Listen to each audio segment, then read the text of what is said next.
Good morning. If you are in Nigeria or Accra, and good evening if you are in the far, far east, but good afternoon if you are with us in Central African time.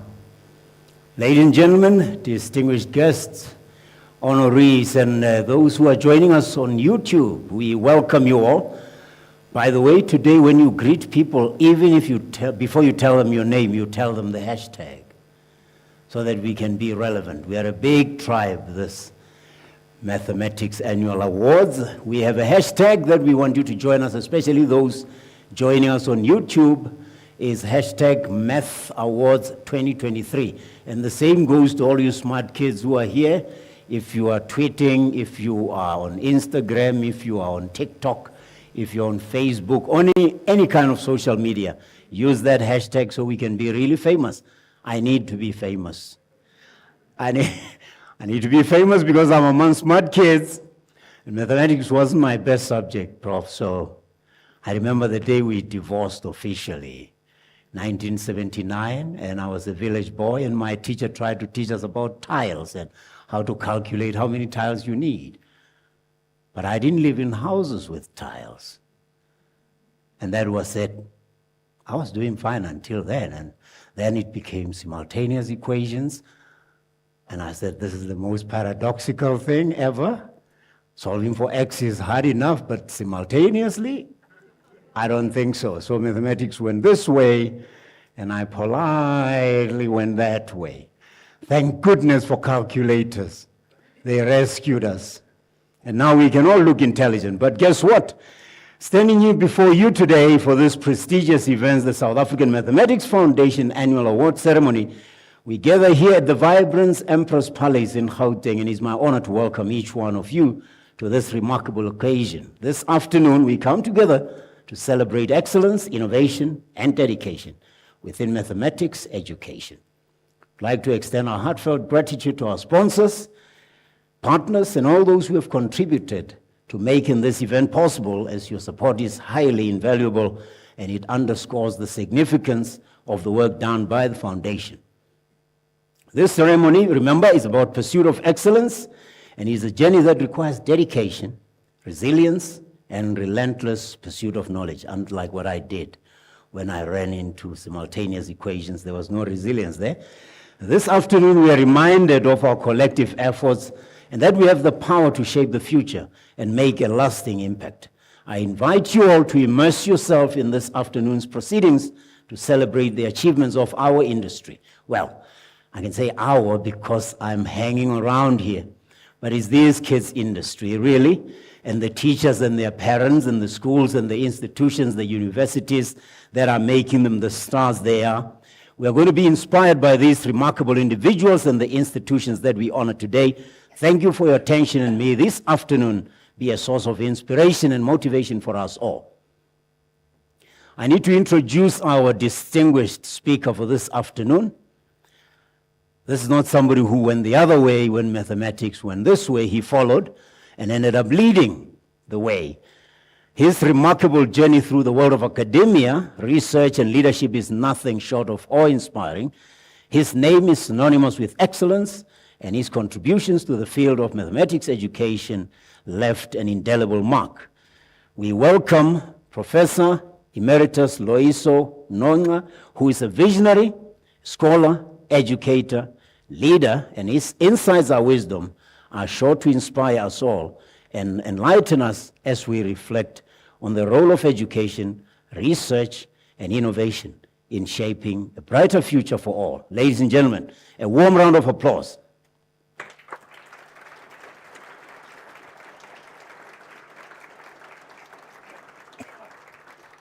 Thank you, sir. Thank you very much for your introduction. I'm Loyiso Nongqa. I used to be professor of mathematics. I should have said I am a salesman. I'm a salesperson. I sell mathematics and its future. And I didn't quite know, have an idea of the audience that would be here this afternoon. And I thought that there would be people with checks who are investing in mathematics and selling mathematics, and that we should be investing in the future of mathematics. So what I'm going to do is really to summarize the slides, because I've also been given 15 minutes. Originally, I think they said it was 45. Can I? Okay. I'm not going to, I thought this was going to be on the, now I have to remember. I'm not going to talk about, what inspired this. I also was, as had been stated, the head of WITS. So for the young people, that there are many careers in mathematics. You teach mathematics, which I've done. I've already said that I'm a salesman for mathematics. I was also a head of an institution, but my training is in mathematics. But there was a time when I was not doing mathematics. And then when I went back to teach, I was wondering what kind of developments have been taking place in mathematics. Because mathematics is not static, really. It changes, it evolves. And that's one of the messages today, that you are not going to have a fixed knowledge base of mathematics. Keep on changing, and you should be prepared for that. This is, is it moving? It's not. Oh, okay. Now in the previous slide, in fact, right at the end, I mentioned that when I went back to teach at WITS again after having been administrator, I was asked by the editor of a journal to write something about the past, the present, and the future of South African mathematics, all in 10 pages, which I think just at the past you can write about 2 volumes. But when we got the reference report, they said that what we were saying about the future of South African mathematics really belonged to a dialogue within the country about when you will look forward, what kind of mathematical sciences landscape do we see? Or what kind of mathematical sciences landscape should we be trying to shape? And on reflection on this, the question is, who's responsible to do that? Because in my so many years that I've been alive, I've been involved with mathematics for about 50 years. I've never come across a formal strategy for mathematics. I don't know who's responsible for that.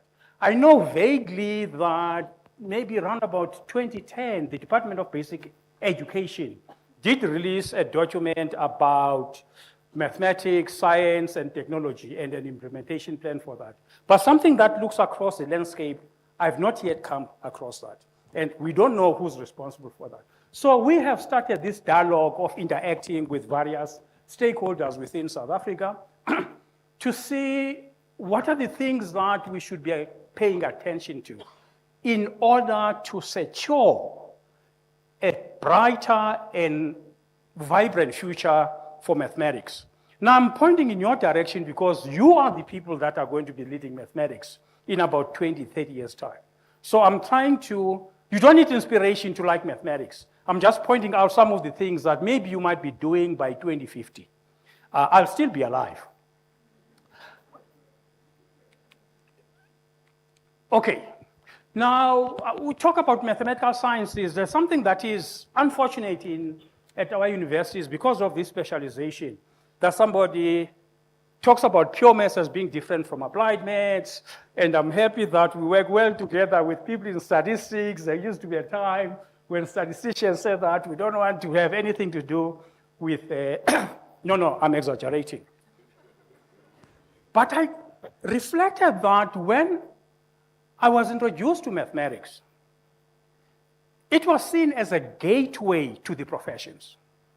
If you wanted to be a doctor, you needed to do mathematics at high school. If you wanted to be a chartered accountant, that was later on that black people like myself, in fact, became chartered accountants, maybe in the 80s. So the point I'm trying to make here is that the careers that were sold to young people is that you need mathematics if you want to be an engineer. So it was like a gateway, and not talking about the value of mathematics in its own right. And now I can understand, I can understand why, I only was introduced to mathematics when I was about 17 or 18, because Verwoerd felt that people like myself did not need to be taught mathematics. I can understand now, in a way, why. Because it was not envisaged that we would be engineers whatever the case may be. We're expected to be teachers in our communities, nurses, etc. So, now, briefly, when you talk to different people, what is mathematics? They've got different perspectives. There's a wonderful set of YouTube videos where they interview leading mathematicians about, is mathematics discovered or invented? Right? Now, part of it, in fact, is discovered, like large prime numbers, okay? They're out there. They are large prime, there are infinitely many of them, okay? They are discovered, they are there, but it's also invented because we invent tools in order to be able to answer questions about mathematics. There are people who look at mathematics as a cultural activity.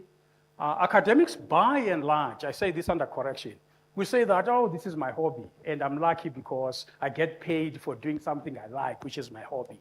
Of course, there are mathematics competitions, and there's this whole thing about pure mathematics versus applied mathematics, engineering mathematics, mathematical statistics, etc.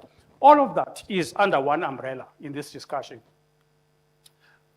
Now, I talked about indirectly about what we're trying to do is to have a dialogue about how mathematics might look like by 2050, right? Now, for me, this was inspired by a report that was commissioned and produced by the National Academy of Sciences in the UK, talking about the mathematical sciences in 2025. Now, the important observations in that report, first one, I mean, not in any particular order, is that the mathematical sciences are going to underpin almost everything that we do as a society. That's why it's very important. It's not just about, I want to be an actuary, and therefore I'll do mathematics. You find mathematical sciences and social sciences. Third bullet point there, it's about the impact of the mathematical sciences to society. People who are in financial services, they give loans, okay? And in terms of what interest rate you are going to pay, you are actually the credit risk management. And that book says that we must be careful about some of these algorithms because they might discriminate against different groups of people. They might discriminate against people coming from my province, Eastern Cape, because probably there's a high probability that they default. They might discriminate against women because maybe sometimes they take some time off and so on. Okay? So these are the things when you look at the power of mathematics that you should be aware of, that sometimes there could be unintended consequences about the applications of these things. So we need then to raise awareness within society about the value of mathematics, which was the first bullet point, and the fact that there are unintended consequences of applying these things blindly and not understanding what is the mathematics underlying that. Now, by 2025, these are the areas that that report identifies. You can see some favorite examples there: large data sets, mathematics of physical systems, people in cosmology and gravitation, imaging. One example that now I became really attracted to is mathematics of translation. That signal processes and things like that. We need to be, I mean, there are machines that translate. If, for instance, there's a customer who's looking at some products and that person can only speak Xhosa, okay? Now, if on the side of, let me mention a bank that is not here, Capitec, okay? If on the side of Capitec, they don't have capacity for translation, let's say from English to Xhosa, then it excludes people who are not proficient in a particular language, okay? So that's, again, the other value of mathematics in terms of its applications. Oops, thank you. Can I go back? Now, this is all over, sorry.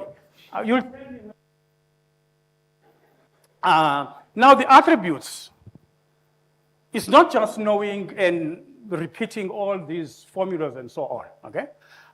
Is that people must be knowledgeable about various branches of mathematics, understanding the role of mathematics, and have some understanding or maybe proficiency in computation. There are many people now, not in statistics. I mean, I think in pure maths, really. I cannot code. I cannot write, I cannot program. But this is one of the life skills if you are going to be a mathematician, to be able to code.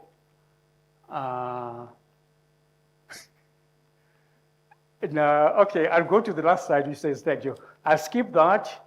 And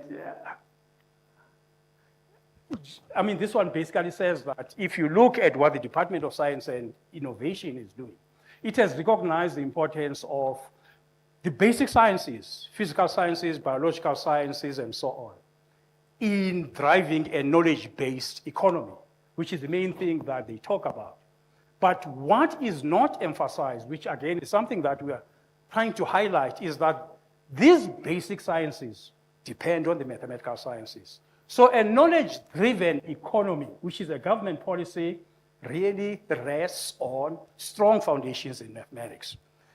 I wish I could spend some time on the next slide, but there's a lot covered there. What I'm saying in, can you come to the next slide, please? Sorry. Okay. Now, I talked about the usual applications of mathematics in things like engineering and so on.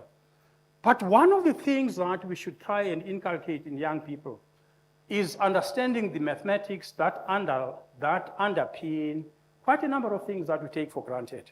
There's mathematics that underpins your cell phone. When you Google, there's mathematics that underpins that. I've talked about translation. There's mathematics that underpins that. So there are quite a number of modern applications and big businesses which started off as an investigation in mathematics. In fact, Google started off as a master's thesis of two guys who were in Stanford. And then they commercialized that, and now they're making a lot of money. So that's something that, in my view, we're not really emphasizing on in South Africa. Then okay. Then the next point, maybe I should just, the next point that I make is that we should consciously look at how we can transform the South African mathematical sciences landscape. Amongst other things is to look at what we teach. Right? Should we continue teaching the same things as? Of course not. Right? Who teaches? And how these things are taught. Now, I looked at the currently people, again, if you are looking at 2050, who will be teaching by 2050? Then we start off with the people who are young. I'm not looking in your direction. Because people who are young, let's say people who are less than 40, who are already in the system, and say that, well, if retirement age is 65, they will still be in the system, but they will be leaders of the system. Then the question is, how do we empower them to play that role? Okay? And I've done some investigation trying to look at the profile of young people who are currently in the system. There's a tool that is, it jumped to that slide. It's not because I want to shame statistics. There's a tool that is being used in South Africa about evaluating good people. Right? It's called the NRF rating. Some people would know about that. Now, if you look at the last column, these are people who are less than 35 years old, not so, yeah, who are supposed to be promising. It bothers me, and it should bother all of us, that there are only 5 people currently in the system. We're using an instrument that we have developed ourselves. We come to the conclusion that 1, 2, 3, 4, 5 that are deemed promising. How many are there? Got some figures, maybe around about, I'll say about 110, 100 plus. Okay? So then the question is, what does that say about the strength of statistics? It's the same story, by the way, with mathematics as well.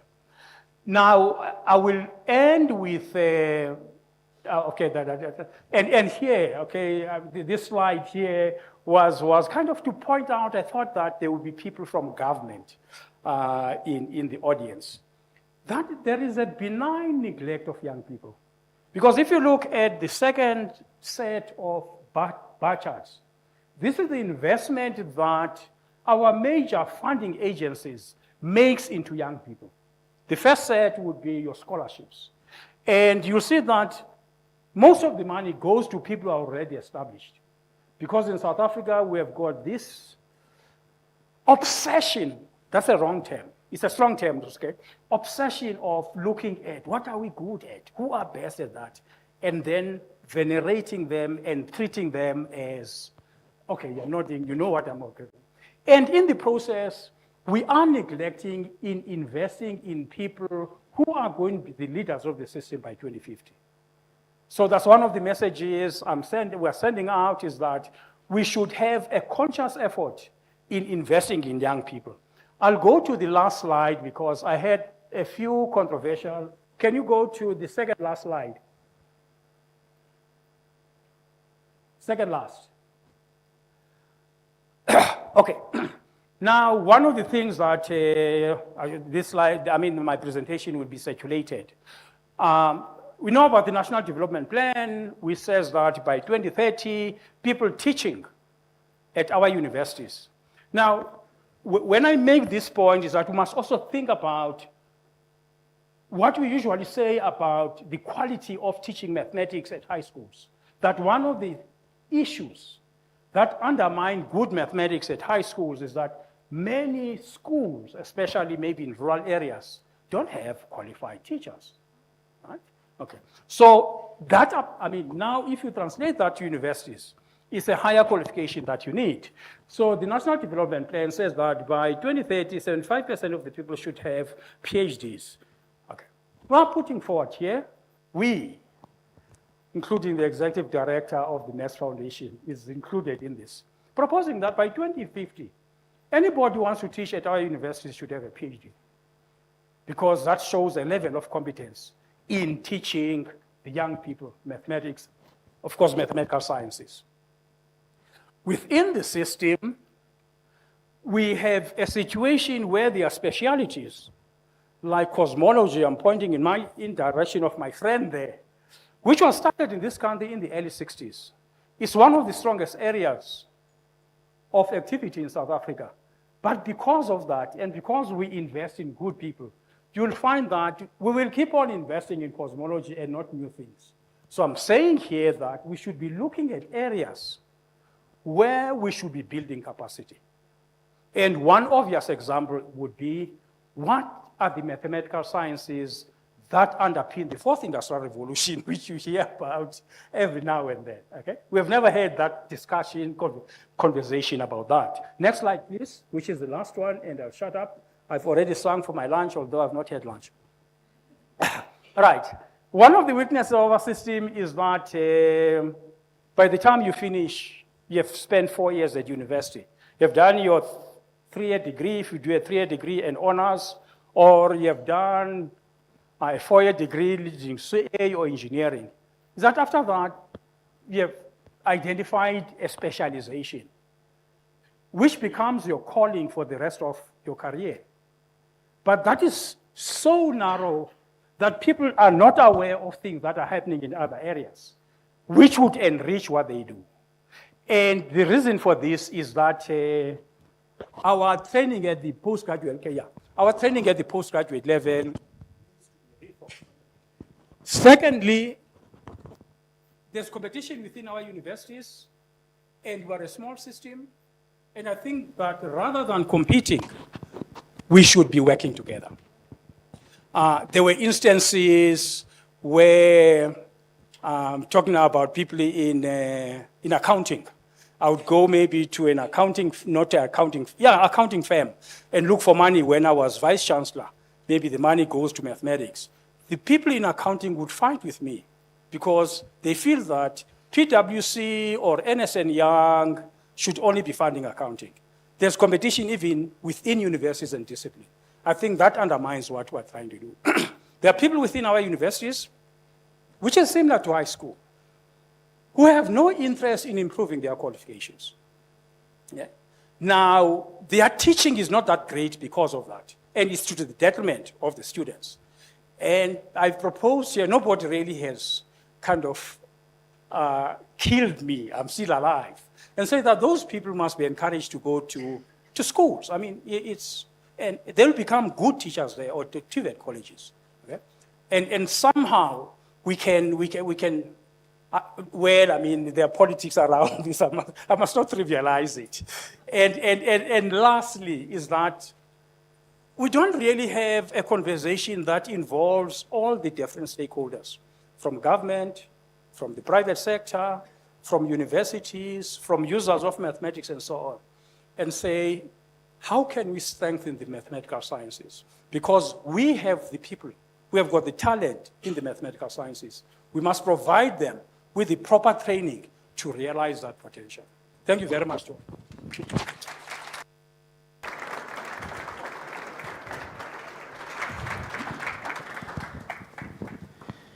All right, you've sung enough for lunch for the next.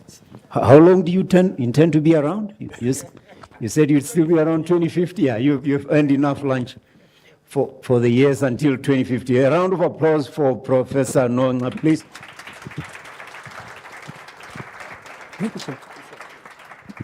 First of all, for defying the Fervurian odds, because I don't think you have an idea, kids, what he was talking about. We've come from a long history of exclusion, of believing certain people are better than others. You are living in a very exciting world because you are about excellence, you are about merit, and I really am proud to see you.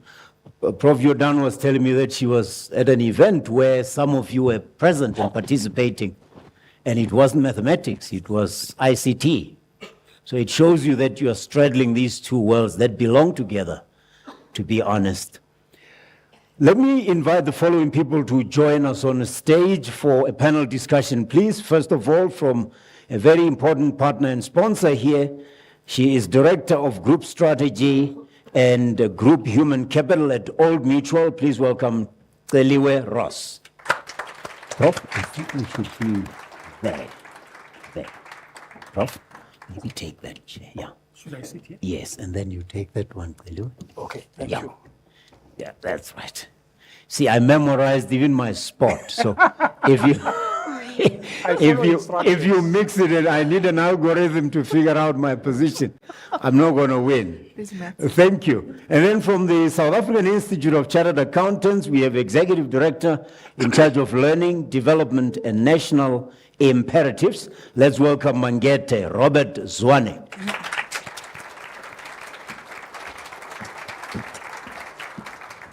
Last but certainly not least in this triangulation, we have Program Manager from Standard Bank. Let's welcome Vanessa Oga.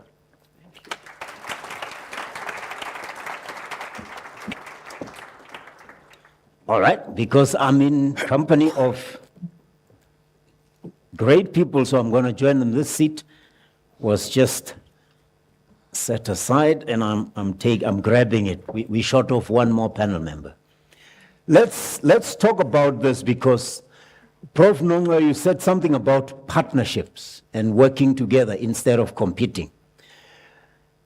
If we are to look at that and consider the fact that the Department of Education, then we call it Department of Basic Education, now developed what is called the National Strategy for Mathematics, Science and Technology Education. I actually looked it up and I found, among other things, in fact, the three main thrusts, except for redress of imbalances, was talking about capacity, developing sufficient capacity to teach mathematics. This strategy was developed and adopted in 2001. Okay, you have to look that far back, and you'll be terrified what we are talking about 2001. Who wants to take the first shot at this? Because it doesn't look like we are making the right progress. In June, there was a discussion. But even if you do take any research, any survey, that strategy, instead of focusing on mathematical sciences that are fit for purpose and examining different roles and functions that should serve the alignment of that, do you believe, how do you define this purpose, the purpose of a strategy like that, and whether you believe that we are able to ensure the right adaptability of mathematical sciences to meet the priorities that we have all identified as a nation, and I dare say as a continent. Prof, I'm looking at you. I'm looking at you. I wanted you to...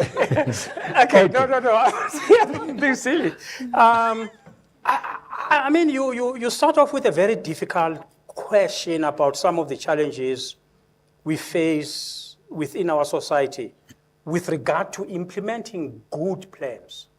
I became aware of that myself maybe around about 2012, 2013. Okay? But I've not come across a report which says that now that we have set these goals, this is how we're going to go about implementing it and monitoring it on an ongoing basis and see whether we decided to do X, it's not working, it's working. But having said that, I'm aware of the fact that there's a lot of investment from the private sector in mathematics. A lot of it. In fact, maybe if you can just give 1% of it to university mathematics. I'm a salesman, I said that, didn't I? And one of the questions that I ask myself is, how can we use that investment in an effective way? It's not a resources issue. That there is something that we need to be reflecting on as to how we can be effective in bringing about change. Let me move to Standard Bank, Old Mutual rather. You, among other things, hire not just mathematicians, but fancy mathematicians. I'm talking gymnastics of mathematics, because those actuaries, man, I look at what they calculate, what they estimate, what they determine who should pay what premium and for how long and how many people you need to be able to launch this product. And they somehow get it right. You've been in business for hundreds of years with the help of fancy mathematics. And now your involvement in this is because you recognize the significant role that mathematics can play. Share with us how you view that, the critical importance of this, and whether we are adapting to the right changes that call for education to keep pace, including climate change and intra-Africa trade and all those. Yeah. Awesome. Thank you very much for the question.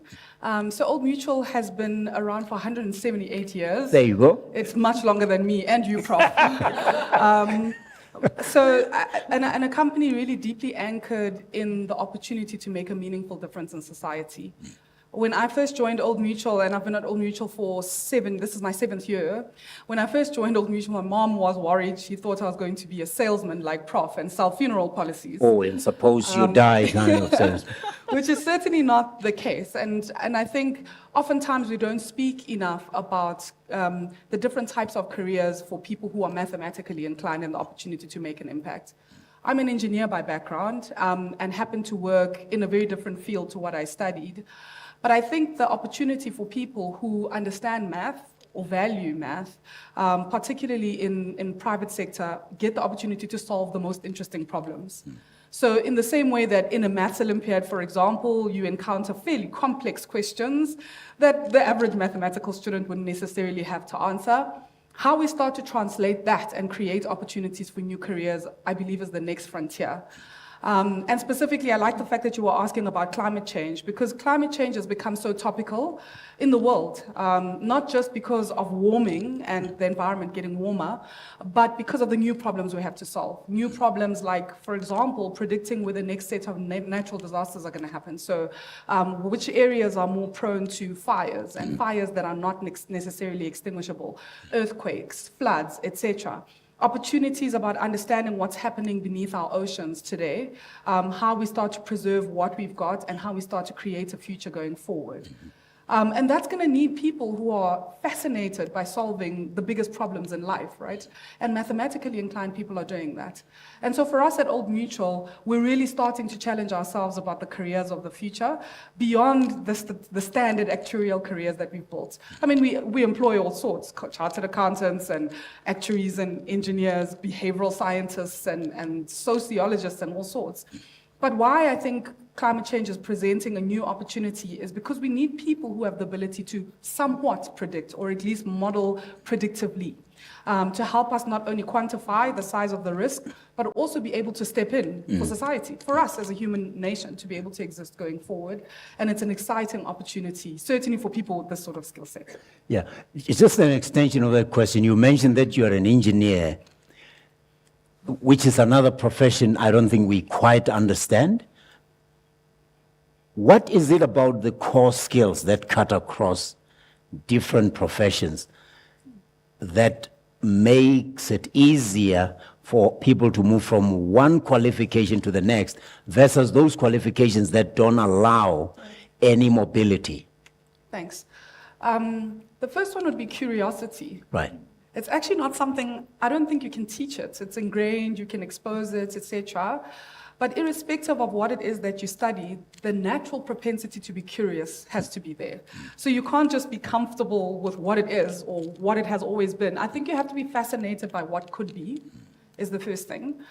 I think the second thing is you must be fascinated by having to solve problems. So complexity, and I often say, like, it frustrates my husband to no end because I like things to fall in neat boxes. Oh, no. Like the puzzle Oh, no. pieces must... An engineer who works in an actuarial environment who likes neat little boxes? But like the chaos of it shouldn't bother you as much. I think you just have to be fascinated by the fact that this can neatly fall into some sort of block, Right. and eventually the picture will come together. Right. So it's kind of curiosity, but a natural propensity to want to solve problems.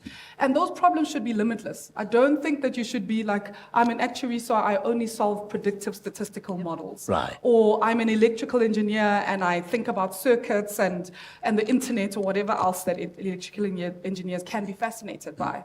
This willingness to be fascinated by whatever problem can be presented to you and apply yourself to how you can get to a potential solution. And that solution doesn't have to be perfect, and it doesn't have to be the only one.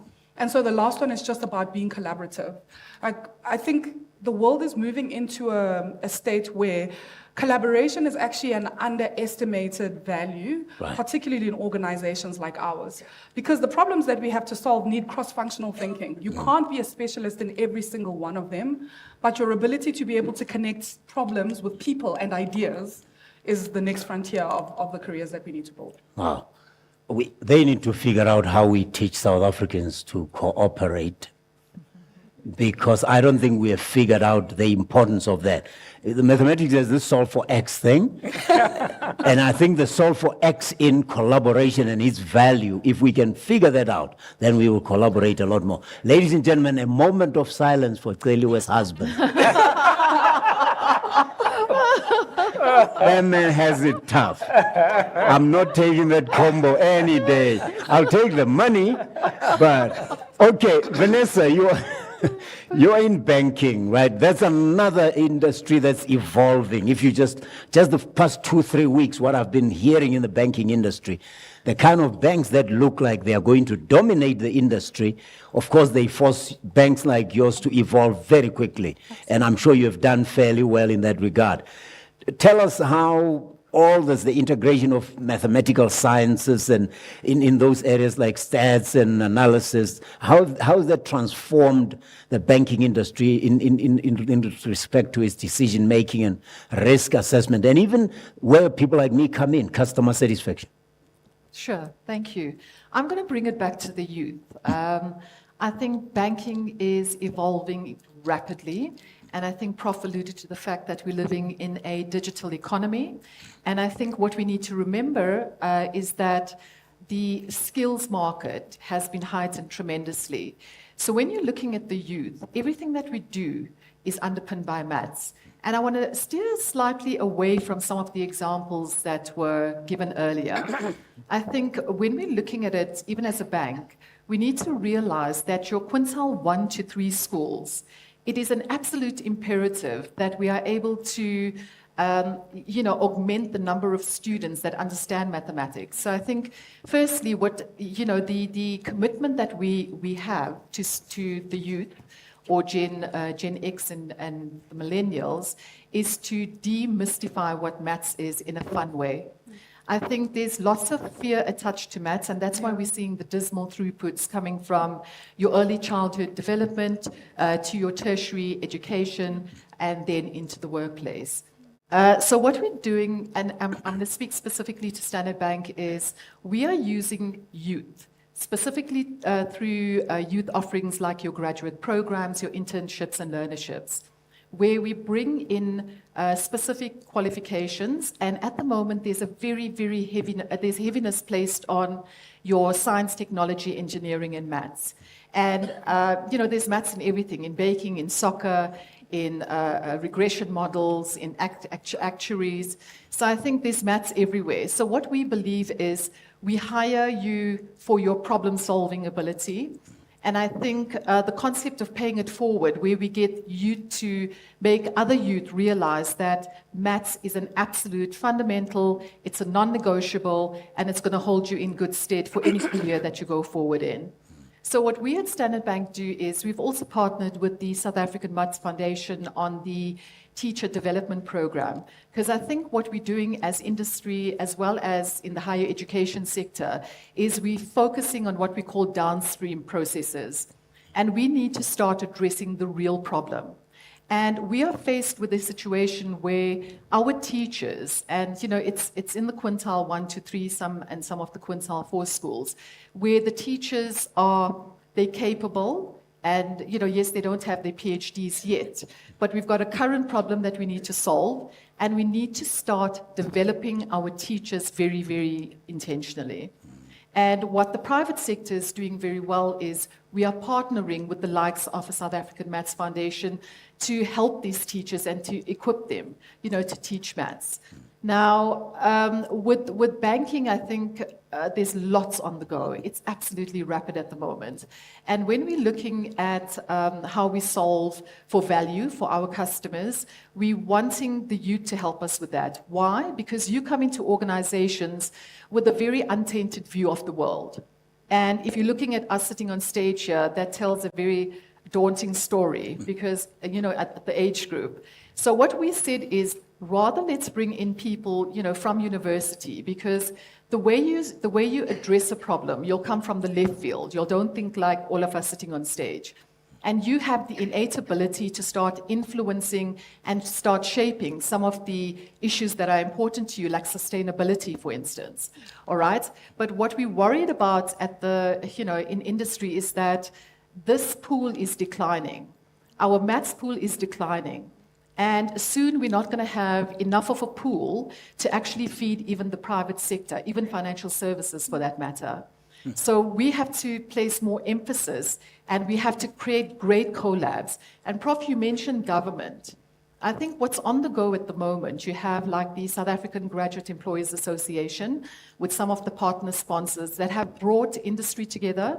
We're looking at academia because there needs to be an evolution of how you're teaching, and you have to make it more relevant to the digital transformation that's happening and to skills that we require in industry. Why? Because we have a very high rate of unemployment. It's dismal. I think it's going to pass 6.3 million youth sitting unemployed at the moment.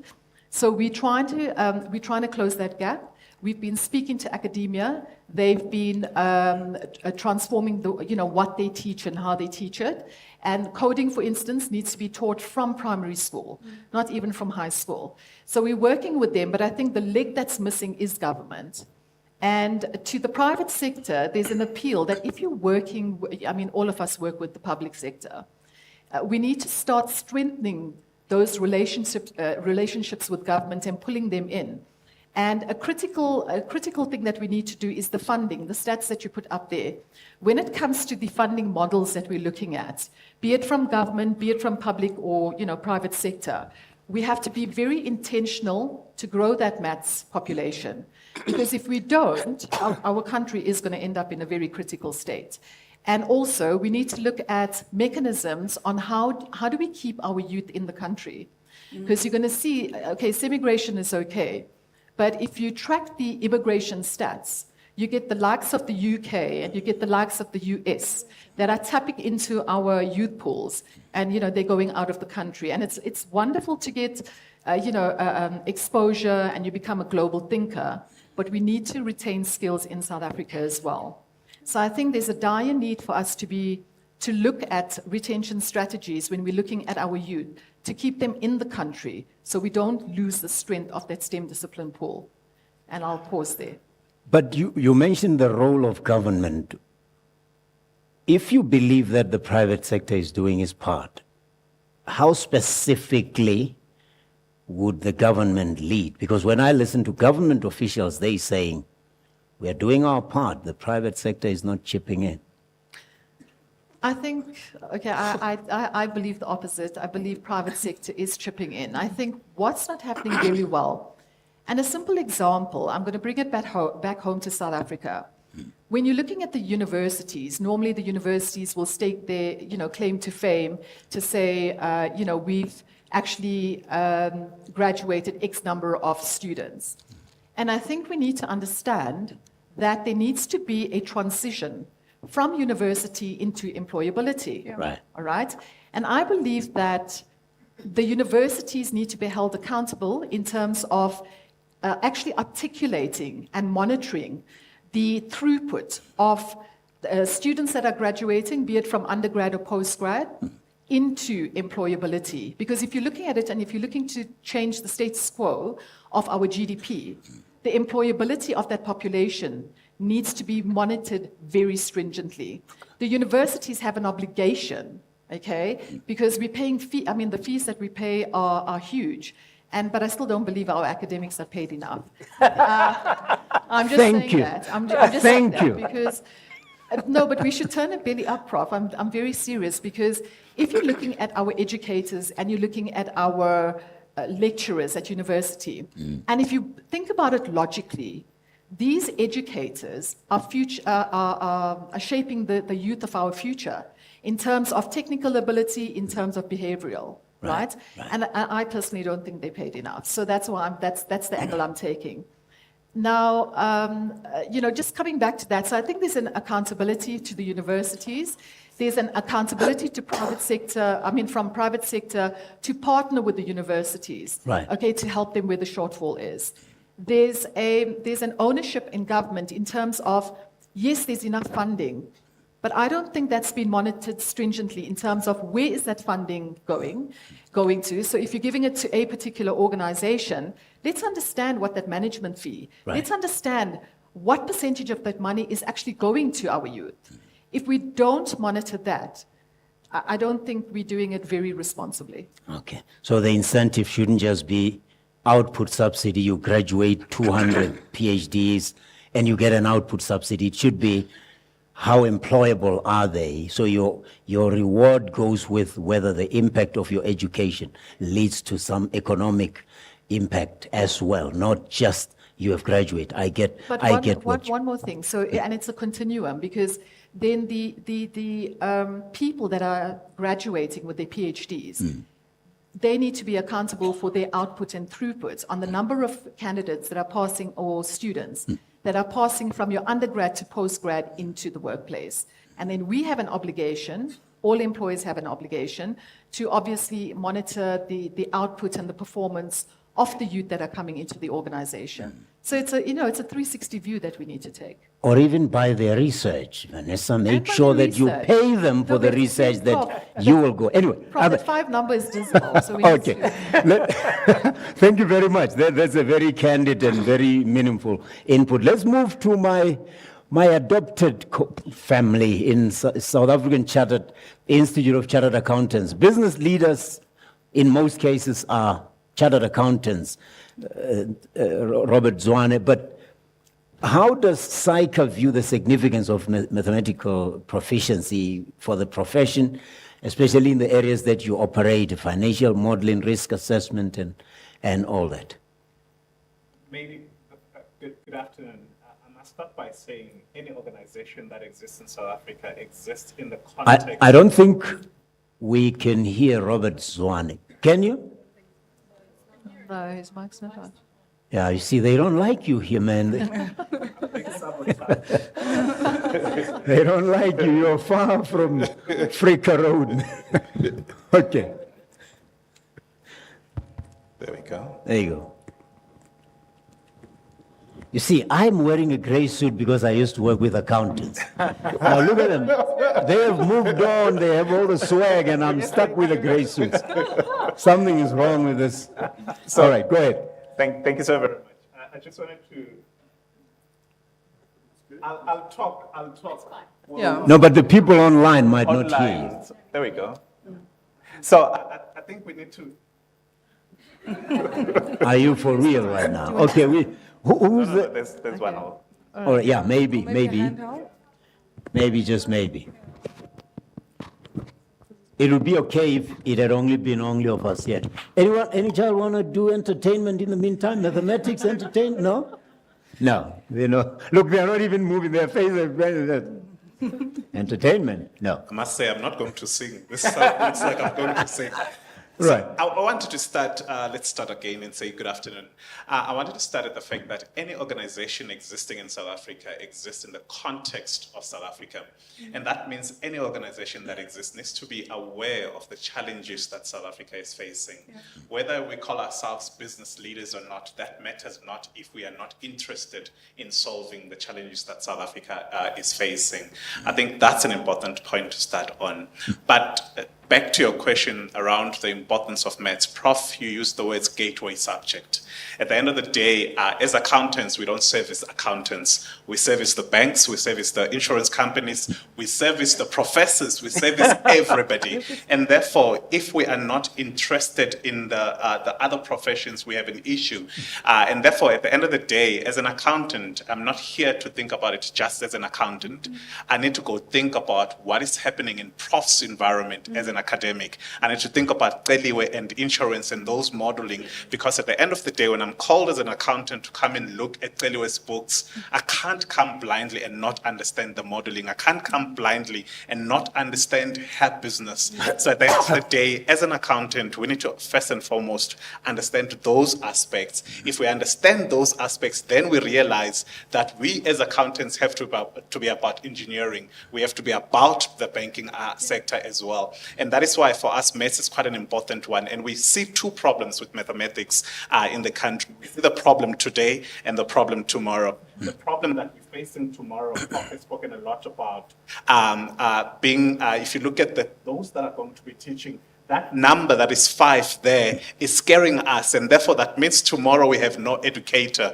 But again, we can't just focus on the problem tomorrow. We have kids that are in the system today, so we also have to be about what are we doing for those kids today. If we focus on just that number that Prof showed us, that 5, that's good. We'll solve all the issues tomorrow. By the time we get to have 100 on that 5, we are solved. We are all happy. But the issues that we're facing is we have schools in rural areas where you teach maths not because you're a maths teacher, but because you're a teacher. Yeah. So if there's a maths teacher that's absent, you become a maths teacher even if you're an accounting teacher. And I work with a CEO who ended up teaching maths because he was a teacher at some point. Oh. And therefore we need to be addressing those aspects as well as a country. And those aspects are addressing the challenges that we have with our current pipeline. If I look at it from the sustainability of the country, I would like to be big-headed as SAICA and say we are sustaining the country. We have to be thinking about servicing business for the future. But if I think like that and don't think about what is happening in the current, then we are doomed as a country. So we need to really, really start looking at the problem in all of those aspects. But systematically, English is running away. On the wider system basis, we have a big problem because we have systems that are very great, but they don't talk to each other. And because they don't talk to each other, we run into the troubles that we have. You have a kid that gets out of a school and gets out with very beautiful results. And this is a kid that can solve all of our problems as a country, but has maths literacy, and a system says, I don't want to take you. But they have A's and all of that because systems are not talking. And I remember not so long ago, I had my primary school teacher came through at home visiting me and came through with their son. And I looked at the son's results, they were brilliant.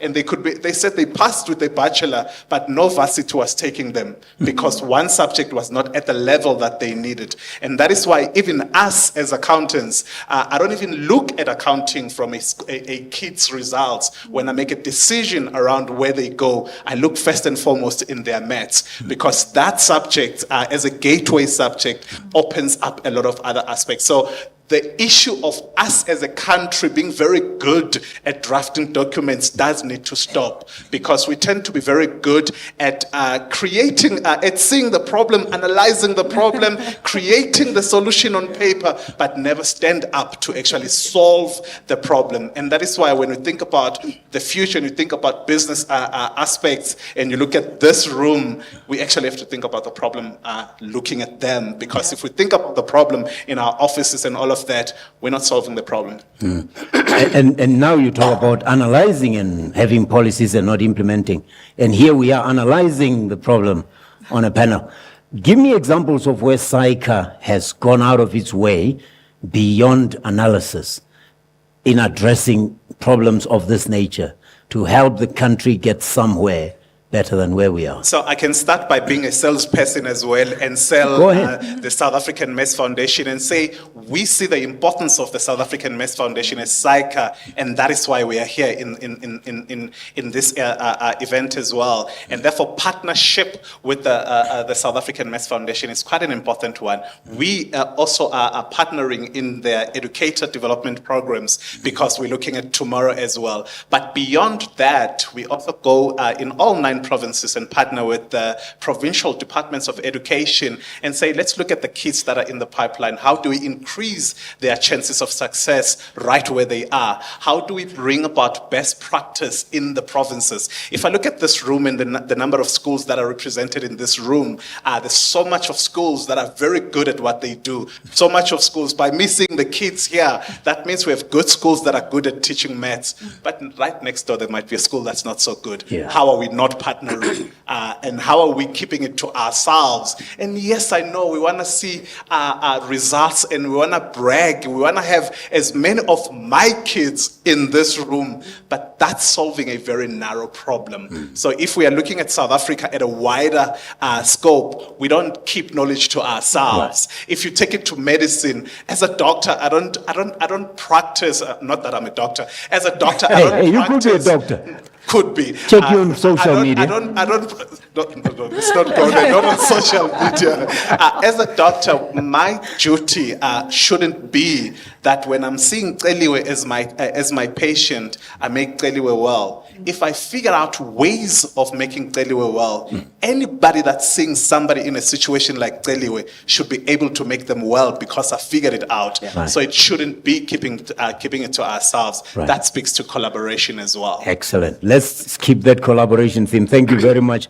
Prof, how can academia bridge this gap with industry and promote effective knowledge exchange through collaboration or collaborative programs and improved communication strategies? Everybody here is doing something excellent, and there are many other companies that are doing something excellent. There are schools that are doing a lot. There are civil society organizations, but somehow this collaboration is not happening to address the problem on the scale that it needs to be addressed. How can academia make a contribution?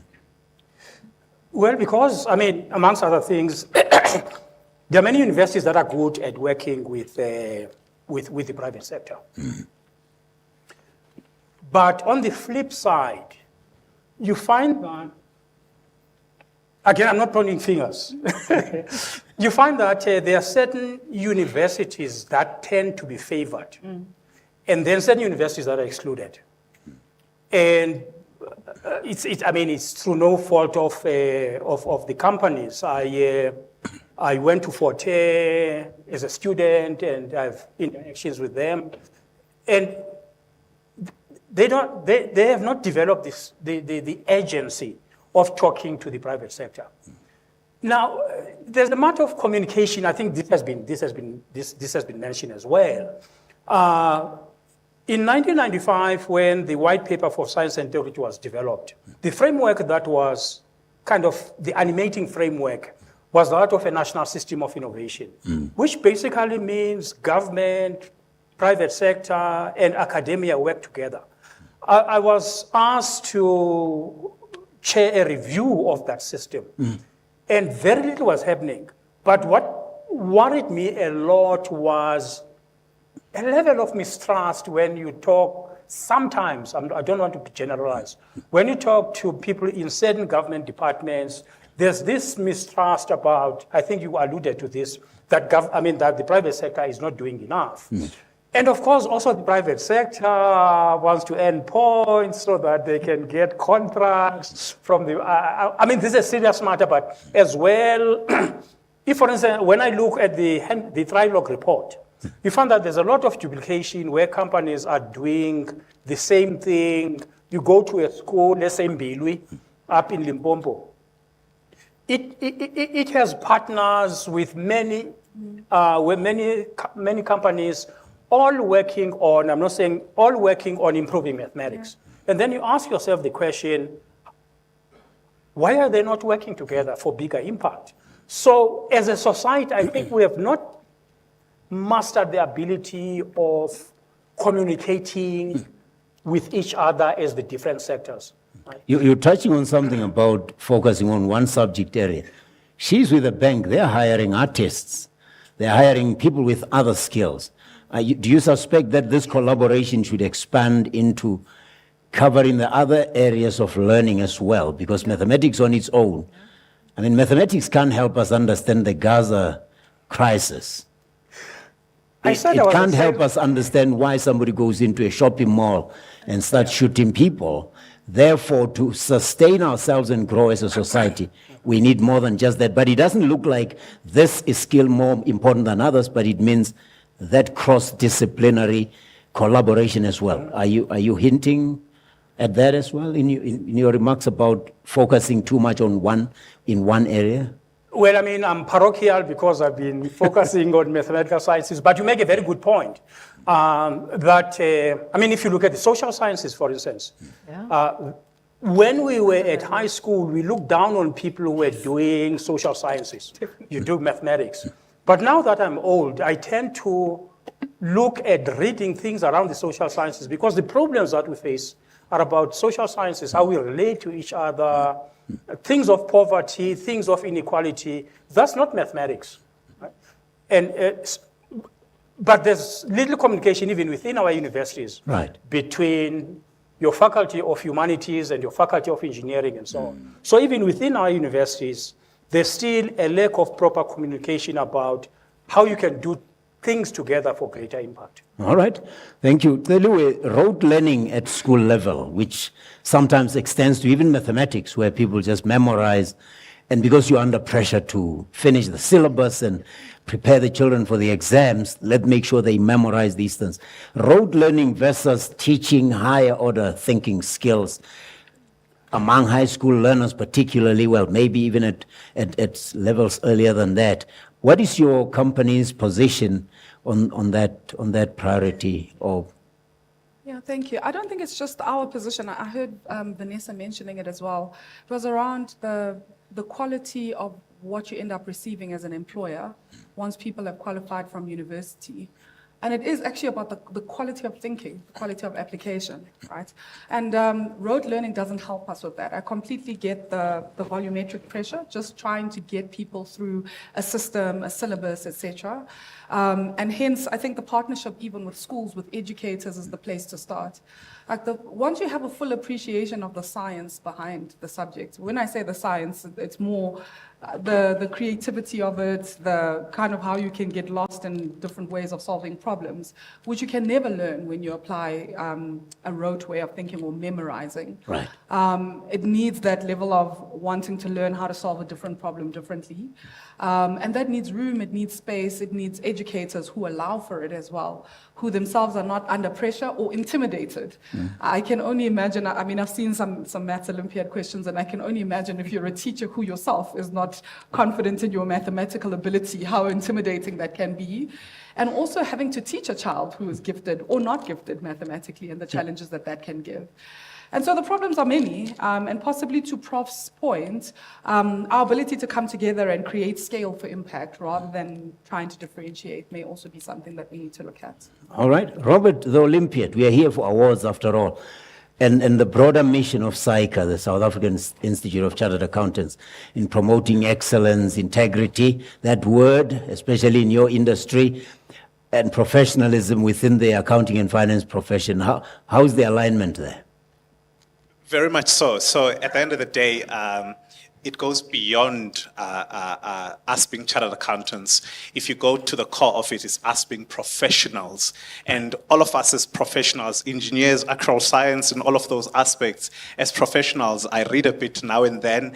If you look at some of the academics that have brought about definitions of professionals, at its core, it's a social contract. That we are given the right to practice in society because society sees something in us.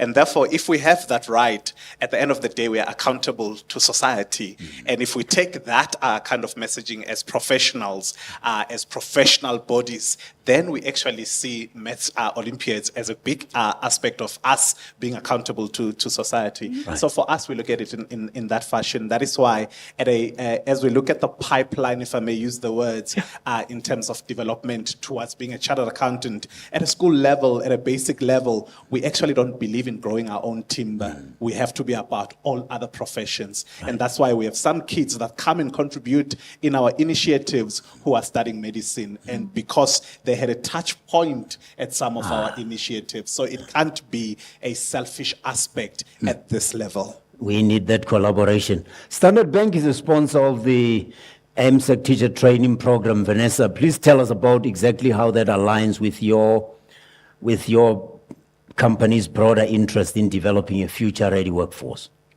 Sure. I think it alludes and ties back to, the state of the maths pass rate.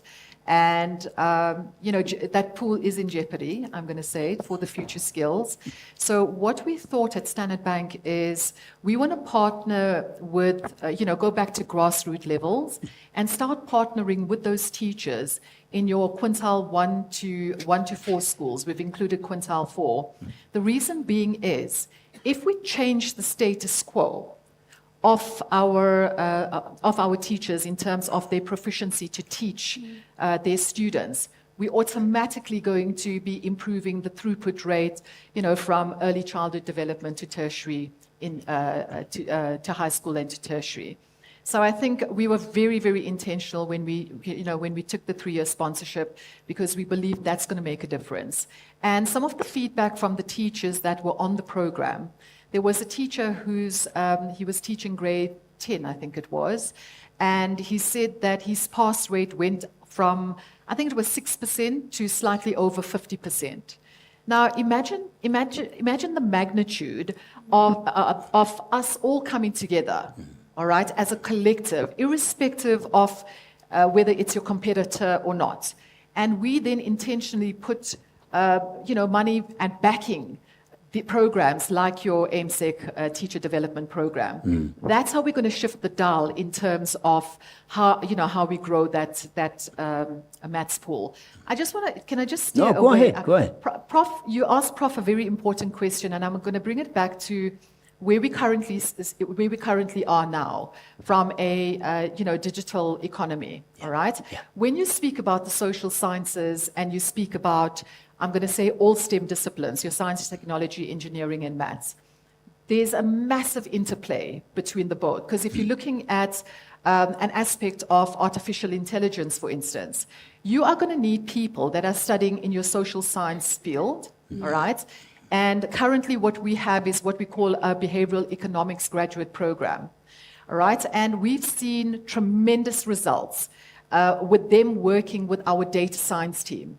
All right, so we've got a fully fledged data science program, and that's all where our grads are sitting in now.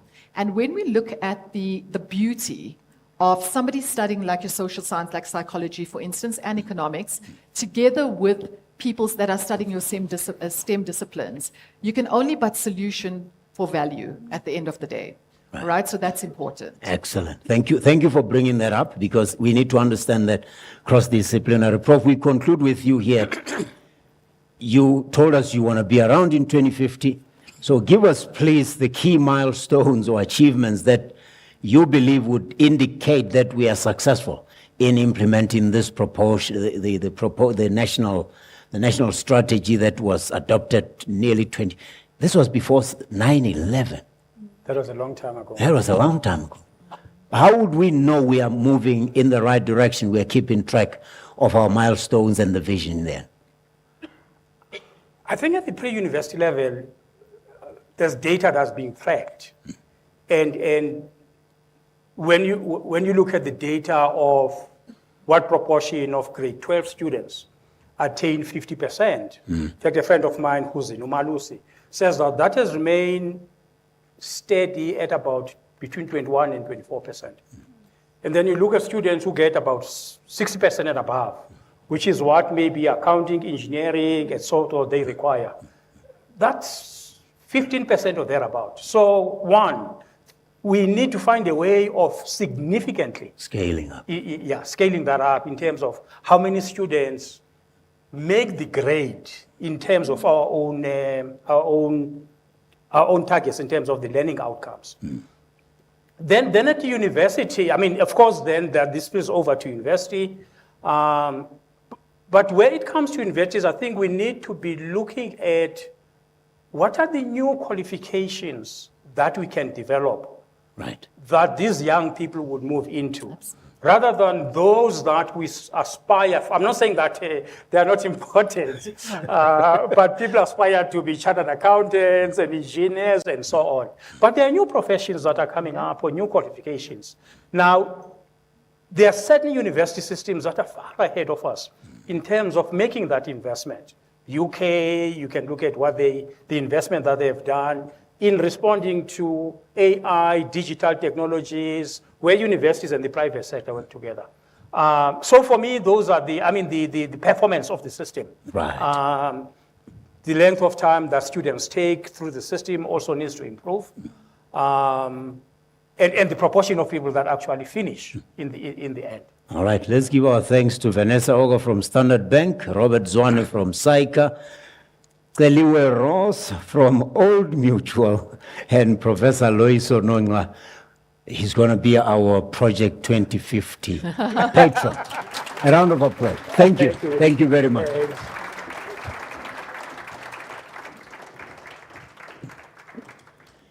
Yeah, that round of applause is very limited. They're still not seated. You've stopped. Oh, Prof Nonga, you might want to stick around because we are going to ask you to present the first award. But let's just quote. I like to quote somebody who's in our midst. You know, when we quote books of people who have passed on, it sounds all educated. But here's what Prof. Jordan, our executive director, said. She said, we need partners with passion, a passion that will make it happen. You don't look like you recognize those words. The reality is that most of us do what we do costs money. Not all of us are mathematicians or even teachers. However, we can all add our effort, support, and enthusiasm to those who can take our contributions and use them to multiply, there's a mathematical word, the next generation of mathematical leaders, depth and skill. So, a round of applause for Prof. Yoda.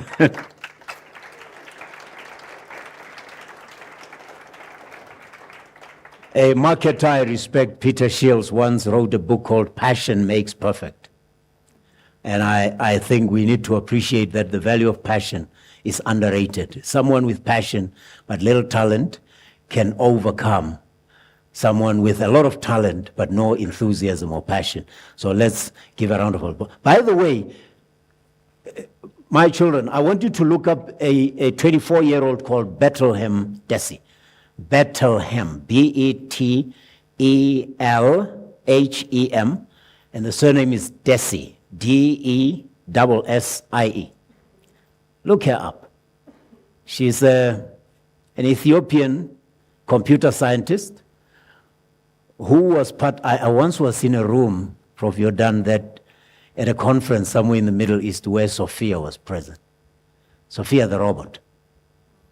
I just kept my distance, just safe distance, but I thought, wow, this woman or this contraption is quite something.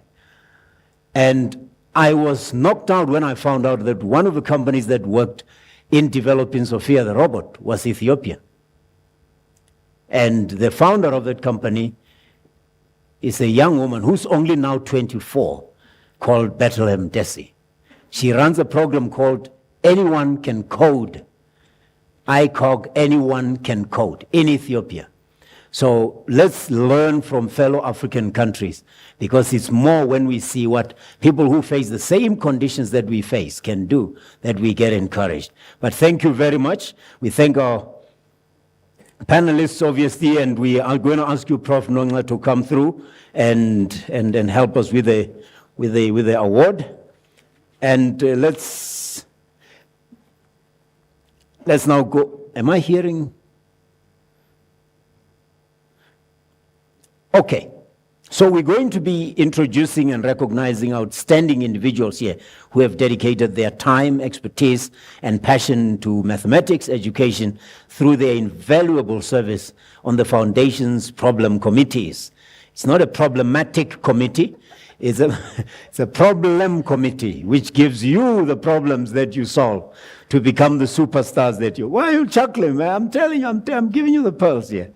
So don't go as a problem committee. It's like calling yourself a crisis committee. Do you cause crisis or do you solve a crisis? Today we commend the unwavering commitment as we present long service awards to these exceptional volunteers, because they are volunteers. And when you come on stage, please, I know you're a mathematician and all that. We need a little bit of show business in you. So when you get on the stage, don't just take their award and say, hey, I'm off. Stand there. Take your best position, show us your best side, and wait so we can take the picture. Right? There are people there who are taking pictures. Right? So then you can leave the stage. So don't rush. You know, these geniuses can be very rushed, like, hey, what's up, man?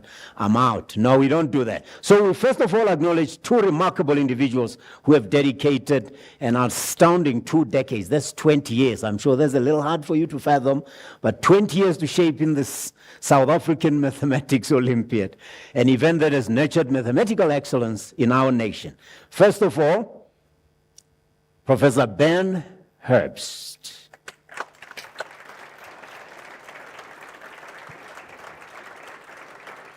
Now, Professor Herbst has been in academia from 1977 to 2017. He currently applies his skills to industrial problems as a data scientist at a company that designs, implements, and maintains infrastructure to run machine learning models on enterprise scale. And in 2018, the South African Academy for Science and Arts awarded him the Havenger Prize for Physical Sciences, chemistry in particular, for an academic career spanning 4 decades, characterized by research outputs of the highest quality and service delivery. Hey, don't hate. He was involved, among others, in the South African Mathematics Olympiad and the South African Symposium for Numerical and Applied Mathematics.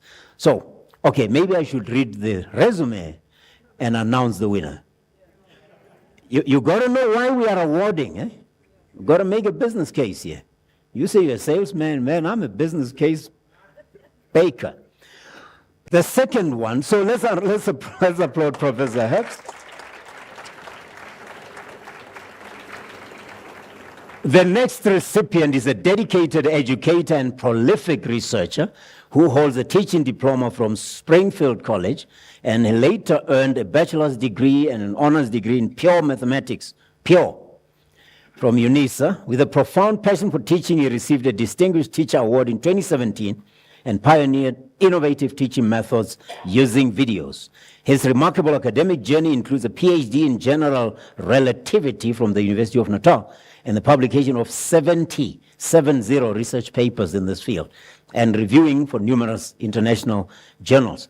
As a founding member of the South African Mathematics Foundation, he played a pivotal role in mathematics education, authoring books for problem-solving contests and leading teacher development programs. His extensive involvement in Olympiads, committees, and leadership positions, including chair of the Institutional Forum, reflects his commitment to academic excellence and institutional progress. We welcome onto stage the second recipient of the award, Sudan Hansraj.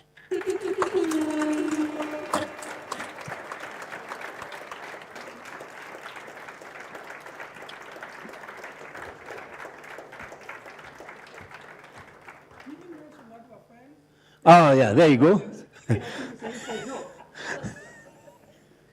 And they are going to be together around until 2050. 20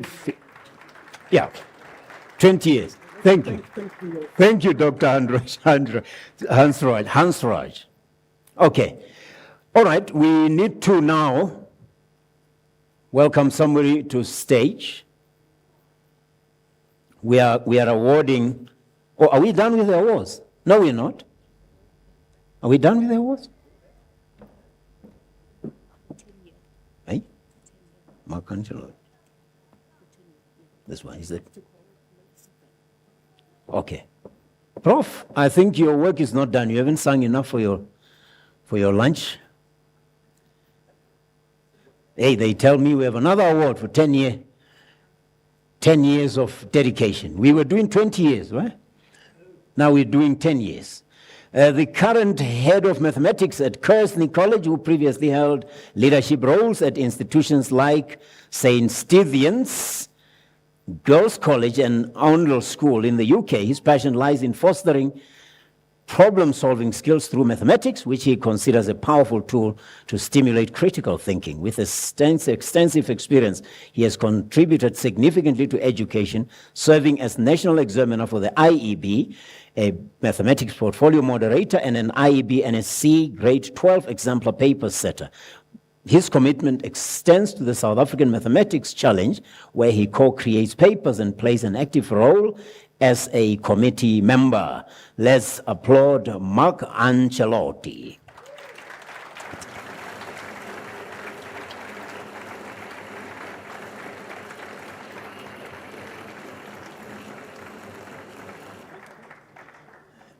There you go. We're still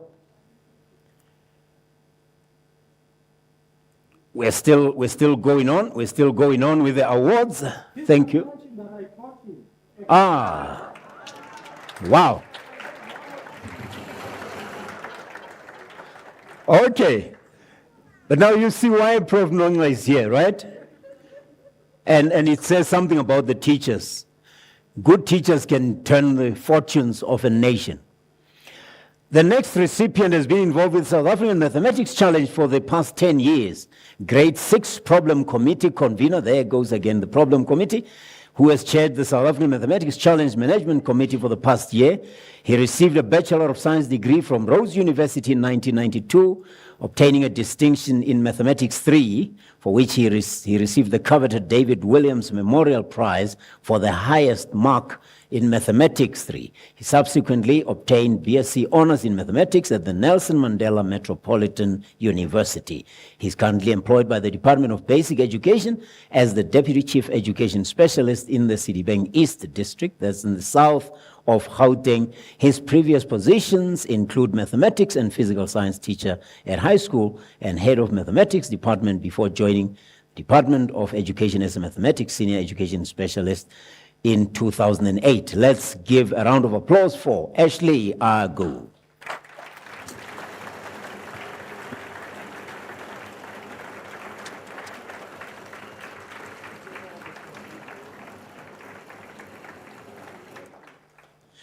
And the last 10-year award is going to somebody who's a lecturer at Sol Plaatje University in the Northern Cape, Kimberley, to be exact. That university saved Kimberley, by the way. Kimberley was gone. It was gone. It was a big hole until the Sol Plaatje University came and I started seeing life. So he's a lecturer there, starting out as a mathematics and science teacher in high school, whereafter he joined the higher education sector. During his teaching career, he's been a member of AMESA for more than 2 decades and served as the Northern Cape AMESA National Representative for 2 terms. After more than 10 years in teaching in high school, he got involved in the initial teacher education and is passionate about how mathematics teaching could be enhanced to support learner achievement. Ever since attending a problem-solving course organized by AMESA through the South African Mathematics Foundation, he was hooked on problem-solving and continued to participate as a member of the South African Mathematics Challenge. Outside of formal work, he's a devoted family man who enjoys reading his Bible. Prof. Nongla, why are you running away when we introduce a man? Okay. So who's handing over the award?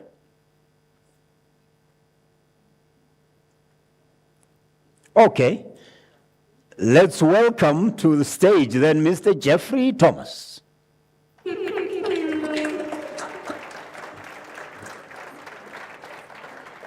Okay. You need to come to me. I can't. I give instructions, you overrule me. Or it's online. I see. There you go. Okay. I thought I was overruled by a young woman. I was, Prof. Nongla, this can't happen, man. We can't lose everything. All right? Okay. Thank you very much, Prof. Nongla, for that. Ladies and gentlemen, let's give a round of applause for all these volunteers.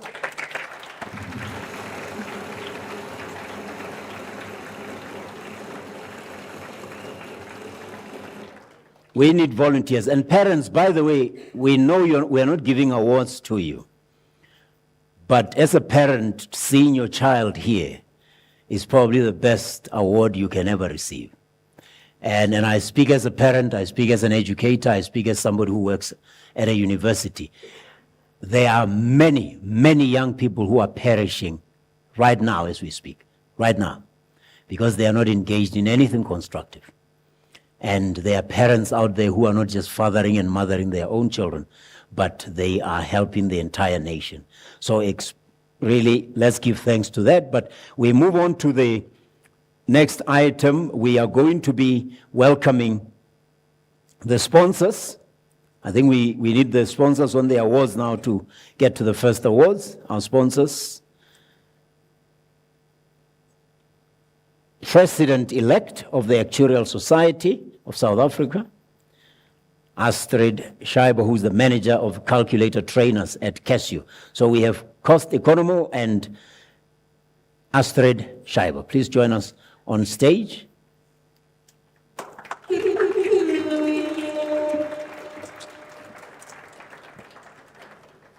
We are getting to the awards now. As we continue our celebration of excellence in mathematics and education and problem solving, it is a distinct pleasure for me to introduce two remarkable teams that have demonstrated exceptional talent and teamwork in the Actuarial Society of South Africa, South African Mathematics Team Competition. This competition has been a state-first tradition since 1990, bringing together the brightest young minds from various provinces, districts, regions, and even neighboring countries. Today, we have the honor of acknowledging the outstanding achievements of the winning team in both the junior and senior categories.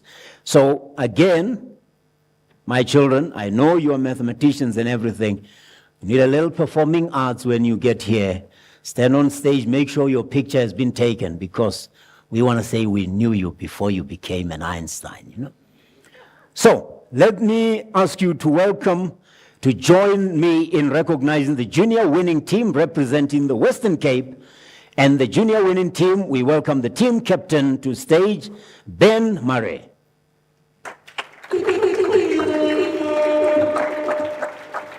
This group of young mathematicians showcase their prowess in problem solving, demonstrating the depth of their mathematical understanding. The junior category stands a strong foundation for future mathematical endeavors, and team's achievements are a testament to their dedication and talent. Congratulations, team captain Ben Murray and your entire junior winning team from the Western Cape for your remarkable achievement.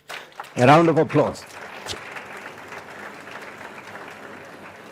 All right, thank you very much. That's Ben Murray from Western Cape. We turn our attention to the senior category now. We acknowledge the exceptional accomplishment of the senior winning team, also from the Western Cape, and we welcome onto stage senior winning team captain Moed Balek.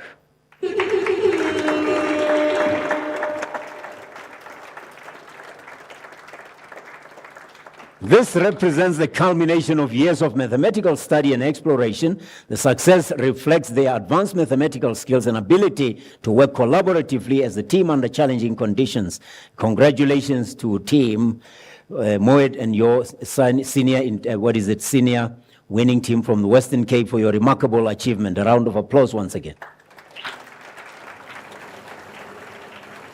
Now, these young mathematicians have not only excelled individually, but have also demonstrated the power of teamwork in tackling complex mathematical problems. We're talking about collaboration, we're talking about working together. If they can do it at this age, in a complex discipline like mathematics, there's hope that we can find solutions to the problems that plague our continent and humanity in general. Their dedication to the Actuarial Society of South Africa's South African Mathematics Team Competition has undoubtedly contributed to the success that they realized here today that we are recognizing them for. So let's take a moment to welcome and applaud their unwavering support of our sponsors, the Actuarial Society of South Africa and Casio, who made this competition possible and provided essential support to all participating teams. A round of applause.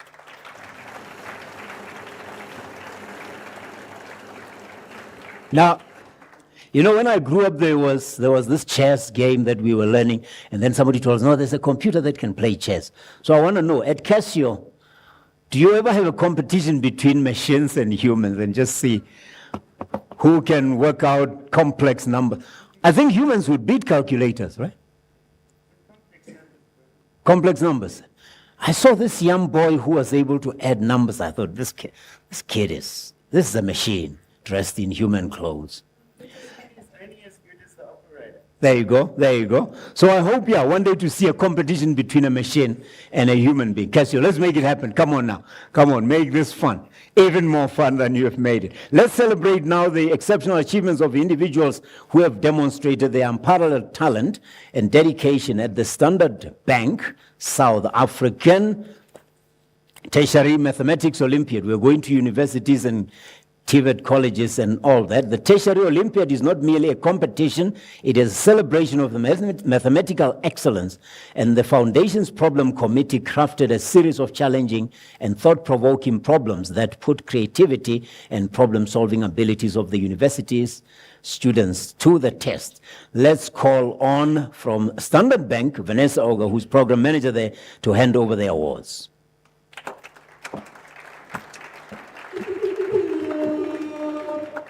Thank you, Standard Bank. One remarkable aspect of this Tertiary Olympiad is its inclusivity. It is open to all undergraduates and honors students, which is postgraduate, emphasizing the importance of fostering mathematical talent at various stages of academic development. High school students are also considered in exceptional cases, reflecting the commitment to nurturing young mathematical prodigies. But today we are here to honor the remarkable winners of the Tertiary Olympiad, individuals whose dedication to mathematics has set them apart. Again, I will remind you, a little bit of show business, don't rush through here to win your next Olympiad. Give us a chance to celebrate you by posing for the picture before you leave the stage. Let's get the best undergraduate student who has demonstrated outstanding mathematical prowess, earning the title of the best undergraduate student with his commitment to mathematical excellence, serving as an inspiration to us all. From the Western Cape, the University of Cape Town student, Jordan Hugh.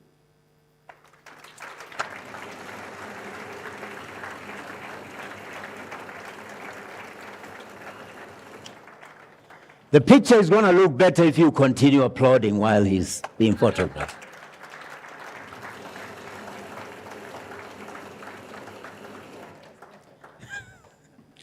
The next award is an honors student, the best honors student.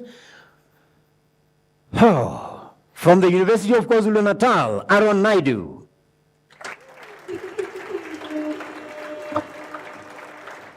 Exceptional mathematical abilities and dedication to the field, distinguishing him in the truest sense of the word. Keep on applauding, he's from far out. Congratulations, Aaron, and congratulations, Jordan.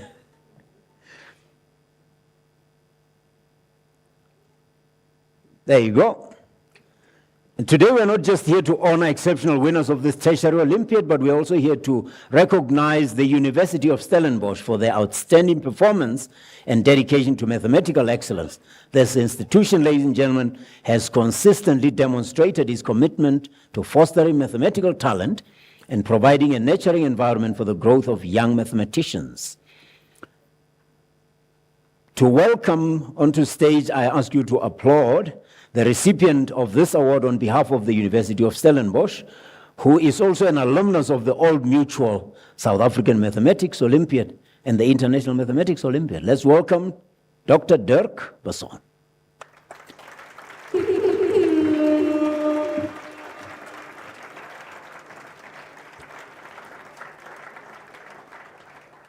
He has also come a long way. Keep on applauding, please.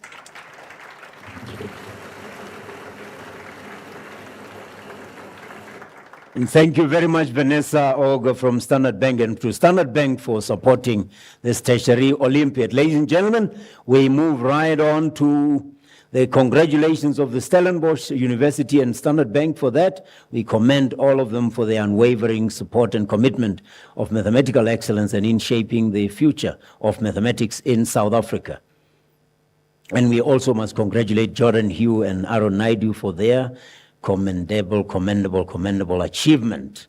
Let's move on, but before we announce the outstanding achievements of schools in the Old Mutual South African Mathematics Olympiad and the South African Mathematics Challenge, I would like to take a moment to shed light on the important aspect of our education system.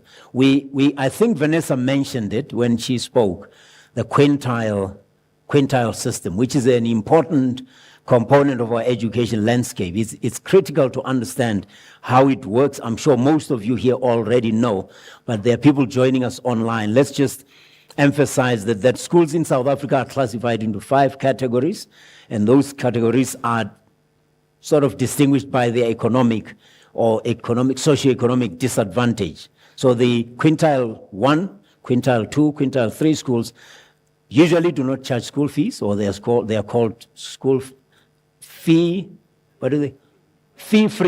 There you go. Fee-free schools, to ensure that you don't exclude talented young people by virtue of their economic circumstances. But now that group represents normally the poorest, if I may say, 20% of the schools where economic or socioeconomic challenges are most profound. They are followed by the next 20%, which is quintile 2 schools, which continue to face significant economic challenges. Quintile 3, they serve communities that fall in the middle, if you like, of economic spectrum, and you know about the missing middle, that sometimes you're not rich enough to afford, but you're not poor enough to justify assistance. It's the worst position you can be in. So that's quintile 3 schools. They fall in the middle category. Quintile 4, representing those that are in a better economic position but still require or warrant support and resources. And of course, quintile 5 schools are considered least economically disadvantaged and receive the lowest allocation of government funding per learner. It was just a background kind of information, especially for those who might not be part of the education system or who are not South African, because it's important to understand. So government funding for schools is determined according to these quintiles, with quintile 1 schools receiving the highest allocation per learner and quintile 5 receiving the lowest allocation per learner. Let's turn our attention now to the school awards and the Olympiad Challenge. And these awards, unfortunately, for those who are in the hall, are awarded in absentia, and they recognize exceptional achievement across different quintiles. Let's get going then. The Old Mutual South African Mathematics Olympiad, the top performing schools by quintile. Don't you think Celiwe should be on stage? No? I know it's in absentia, but okay. Are you okay down there? Okay, I thought I was doing what you do to your husband. You just make you move around a bit. Let's see you walk around in those stilettos a little longer than you were paid to do today. Okay, quintile 1 from the Sekhukhune district. The winner is Rampelani Secondary School.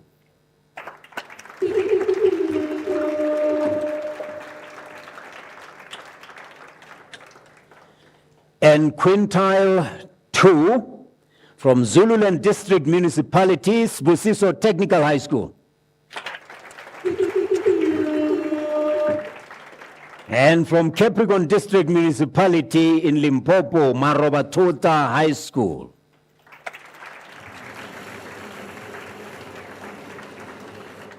That was quintile 3. Quintile 4 from the Owatambo District Municipality in the Eastern Cape, Umtata High School.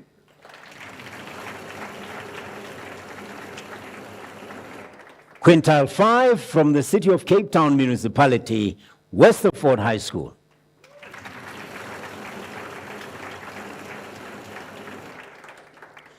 Congratulations to those winning schools. In the South African Mathematics Challenge, we also recognize the top performing schools by quintile as well.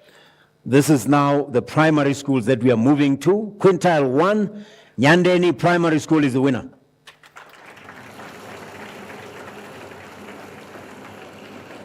Quintile 2, Solplaiki Higher Primary School.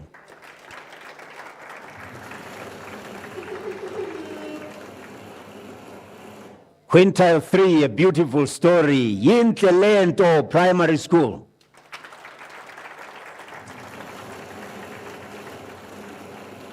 Quintile 4, Nongoma Primary School. And quintile 5, Sweet Valley Primary School is the winner.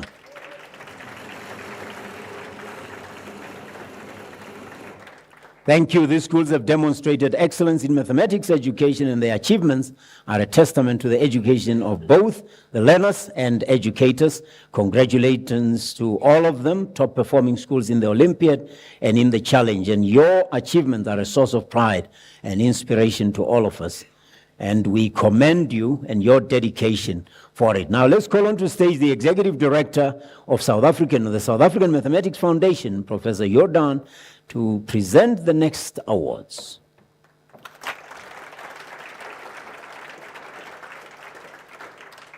She's the lady I was quoting about passion. She's here. See? I quote the present. Context. Context, people.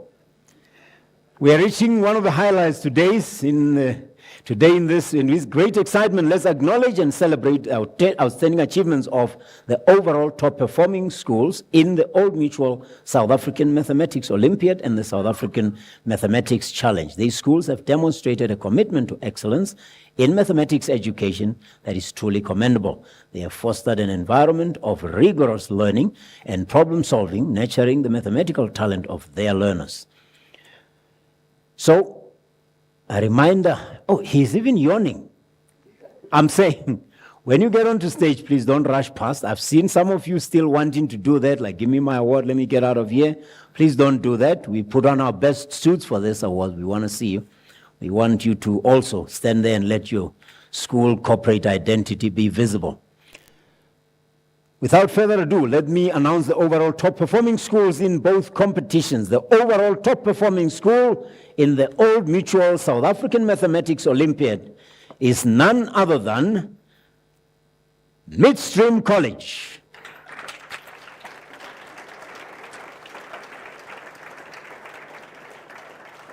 And to receive the award on behalf of the school is none other than the head of mathematics, Mia Russ. Congratulations, Midstream.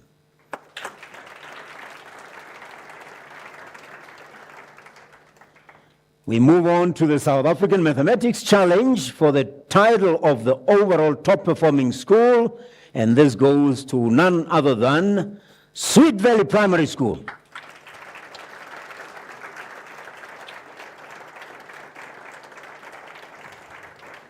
And to receive the award is none other than the headmaster himself, the principal, Mr. Mark Rushdie. Are you not applauding the principal? Congratulations and thank you very much, Prof. Yoda. It's good to see a principal on a Saturday receiving an award on behalf of his school's learners and teachers. Principals don't do that any longer. No, leave me alone, man. Let me go on living my life. It's a Saturday. Thank you very much, Prof. Jordan. These schools have not only excelled individually, but have also set a high standard for mathematics education, which is an inspiration. Today, we honor their dedication to the field of mathematics and their role in shaping the future of our nation's mathematicians. They are sitting right here. Let's welcome now the chair of the Challenges Problem Committee. You will see he's not a problematic person. He's just going to come onto stage to present the awards. Ashley Agu.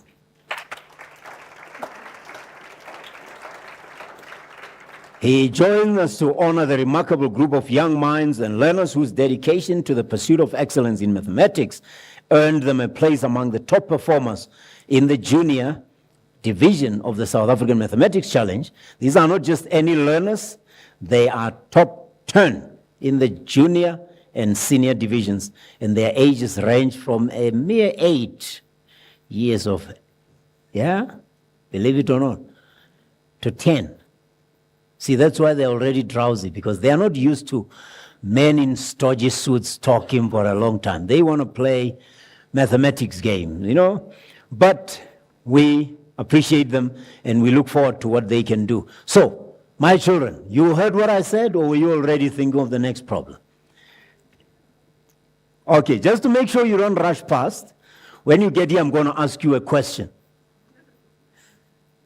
which you're going to answer. Is that right?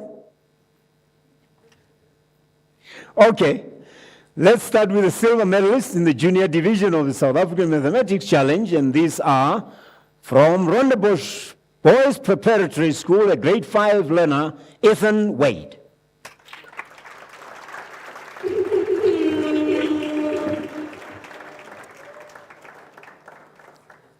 Okay, Ethan, speak to me, man.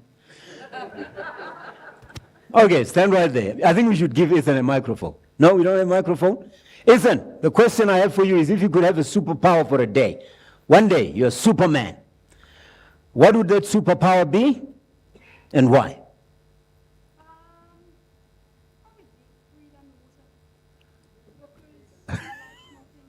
Okay, they need to hear you, man. They need to hear you. I'm inspired. Maybe hold the mic for him, Ashley. Oh, yeah, there you go. There you go. Superpower that you'd want to have for a day and why? I would choose like seeing stuff under the water and the fish and sea life. Wow. Okay. Congratulations, Ethan. Congratulations, Ethan. I look forward to that. I'm sure with your skills, with your talent, you can figure out a way to breathe underwater for much longer. Congratulations to Ethan Wade from Rondebosch Boys Preparatory School. Let's move on to the next silver medalist, also grade 5, from die Krans Christelik Onafhanklike Primêre School, Hein van Brummelen.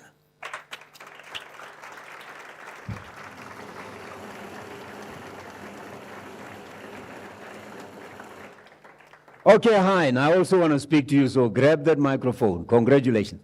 Grab the microphone, man, speak to me. If you could swap lives with one fictional character for a day, who would that fictional character be and why? I'll pick it Longshredder from the Green Amber because he have a really exciting life and I can still have an excellent mathematical skill. Oh. Hey. Hi, man, then you don't need to swap because you have mathematical skill yourself, right? You're already there. Okay. Maybe that character should swap with you. All right? After all, it's fiction. You are real. Congratulations, Hein. Congratulations. A round of applause.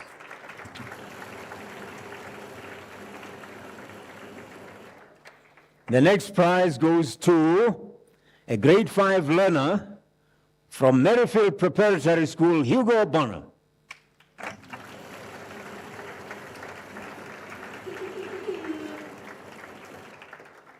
Here it comes. I'm asking you, Hugo, if you could have dinner with any historical figure, who would you like to go out to dinner with and what would you ask them? Hugo? I would go to a dinner with Albert Einstein and I would ask him, how does it feel to be the smartest person in the world? Oh, wow. And I'll tell you what Albert Einstein would say, Hugo. He would say, I'm actually not the smartest person. I never received an award while I was in grade 5. Congratulations to Hugo Bonham from Merrifield Preparatory School. Grade 5, believe it or not. We move on to the next awardee or recipient of the award from Panorama Primary School, Joshua Smeda.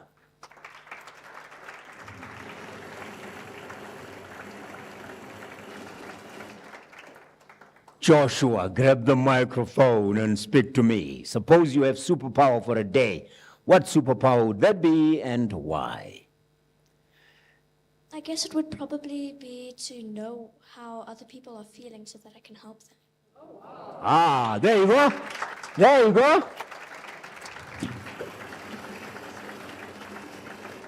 Now, Prof. Nong, our problem is solved about collaboration. See, a mathematician wants to understand feelings. Hey, I got to tell you, Joshua is going to be a long career in mathematics, man, figuring out feelings. Social sciences, mathematics of social sciences, the social science of mathematics. There you go.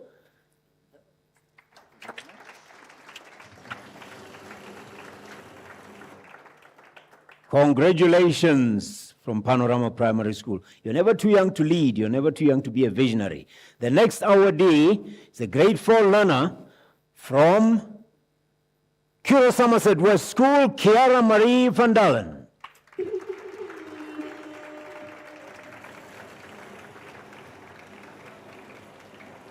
Okay, forgive me, it's Clara, not Chiara. My eyes. See, I need a... It's Clara Marie van Dalen. Sorry for that. I think my script has a bit of... Okay, from Curro Somerset West School, now that I've given you a wrong name momentarily, if you could swap lives with a fictional character, with a character, not the one that will make me disappear for getting your name wrong, what fictional character would that be and why? Amber the Firefox from Eva Evergreen, Semi-Magical Witch. Wow. Okay, now I gotta keep my distance. Why? He is cute.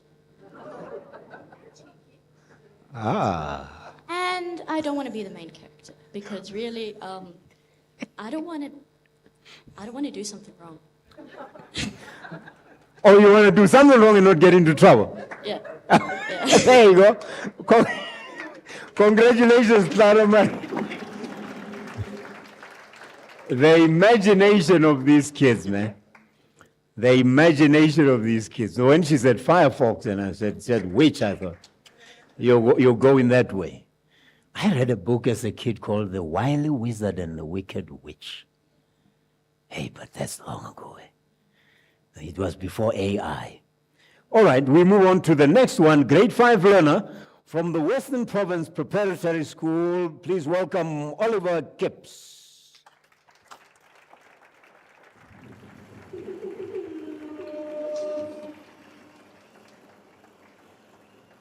Oliver, there's a dinner date. You have to have a date with a historical figure. Who would that historical figure be, and what would you ask them at dinner, Oliver? The historical figure would be Leonardo da Vinci, The whole Leonardo? and I would ask him where he gets his inspiration from. Wow, wow, wow, wow.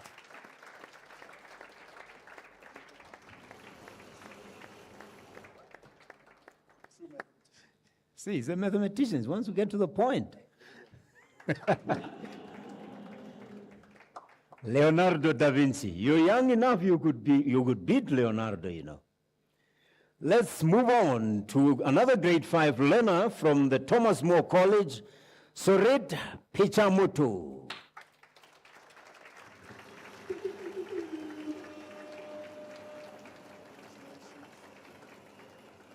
Okay, grab the microphone, Sorit, and tell me if you could have a superpower for a day, what would that superpower be and why? Maybe like the superpower to destroy poverty so that like there will be no poor people in the world. Wow.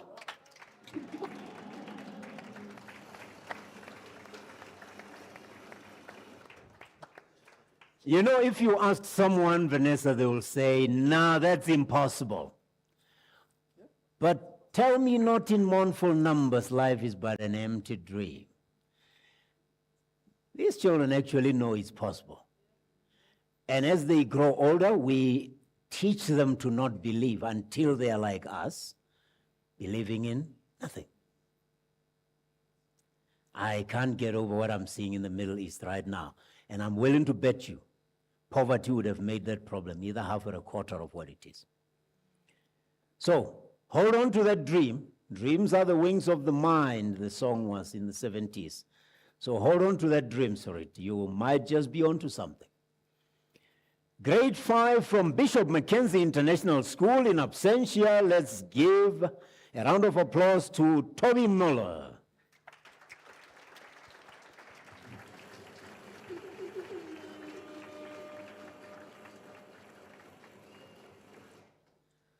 All right, do we have a recording of Toby? Or should I read the question? Let me read the question.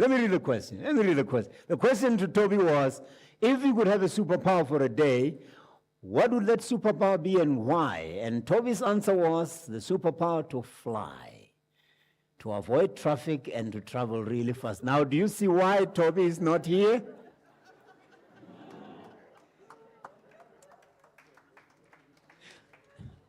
He's not going to sit in traffic. It doesn't matter. And that flying aeroplane, no, it's going to take too long. He wants to fly himself. All right, so you understand. Toby, good to see you in absentia. Let's move on to the next award, also in absentia. And I'll read the question as well. Oh, no, there's no question for, oh, there is a question. There is a question. And you'll be shocked at how the people who are not here have superpowers they want to have that have to do with being in two places at the same time or moving very quickly between places. The International Enterprise of Education, Research and Culture, Mark Weghang Colson. That's the recipient. And the question asked to Mac was, if you could have a superpower for a day, what would it be and why? And Mac said, I would choose teleportation. First, it would give me the ability to explore the cosmos beyond the constraints of our current technology. I would visit Mars, Jupiter, and even distant exoplanets, fulfilling a deep-seated curiosity about our universe. Secondly, teleportation would allow me to instantaneously travel to different countries here on Earth, experiencing different cultures, diverse cultures, landscapes, and historical sites. This could expand my worldview and enrich my understanding of humanity's shared and diverse heritage. So, you see, Mac figured, sitting in one room, eating snacks for 3 hours? I don't think so. He's teleporting. He's in different places at the same time right now. Congratulations, Mac. Now, let's go on to the announcement of the overall winner of the junior division and recipient of the Alvin Oliver Gold Medal of the South African Mathematics Challenge, and from Sweet Valley Primary School, grade 5 learner Ivy Williams.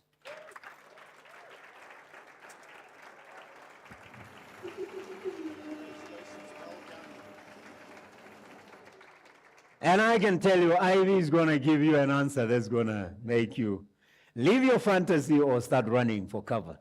Ivy, if you could swap lives with a fictional character for a day, who would that fictional character be and why? I think Hermione Granger from Harry Potter.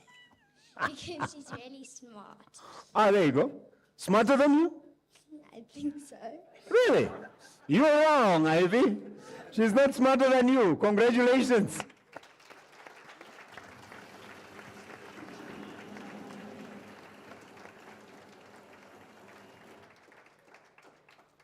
All right, Ashley, please remain on stage. Congratulations to all the recipients of the awards. Ashley, please stay on stage. We have the next award that we need your help with as well. Oh, yes, Ivy is still taking the picture. Yeah, I would like another picture. There you go. Thank you very much. We congratulate these young learners for showing us the true potential of mathematical talent. May we continue to nurture them and not slow them down, to make sure that they achieve the best potential. You can hear they want to fly, they want to be Leonardo da Vinci's, they want to be magicians, and all of that. They want to end poverty. They want to be Harry Potter characters. Who would get in the way of that? Who has the heart to stand in the way of that? Let's continue on our journey of celebration by recognizing exceptional achievements of learners in the senior division of the South African Mathematics Challenge.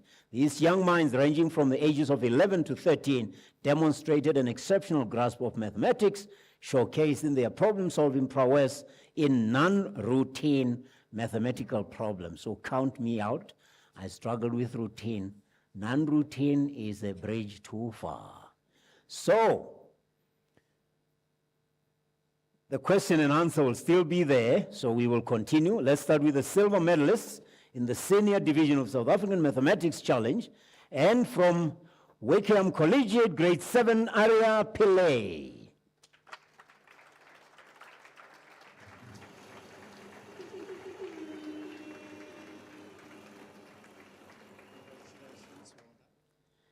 Okay, Arya, dinner with an historical figure. Who do you take to dinner, and while you're there, what do you ask? I would have dinner with Walt Disney to know why and how he made such an imaginary world come to life. Wow, wow, wow, wow. You know what? While you're having that dinner, go live on Facebook. I can join you because I'm also interested in Walt Disney's story. Congratulations, Arya.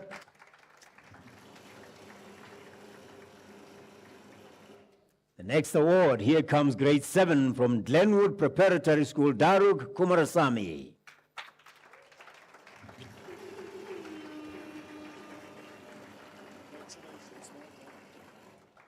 Okay, man, grab the microphone. You have superpower for a day. Choose a superpower and tell me why you want that superpower. It would be invincibility, so I can play pranks on friends.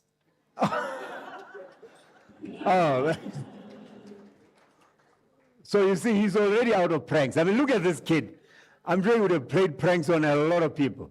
Now he wants just to be invisible and play a prank on all of us and not ever be seen. Wow. I'm staying far away from you, Daruk.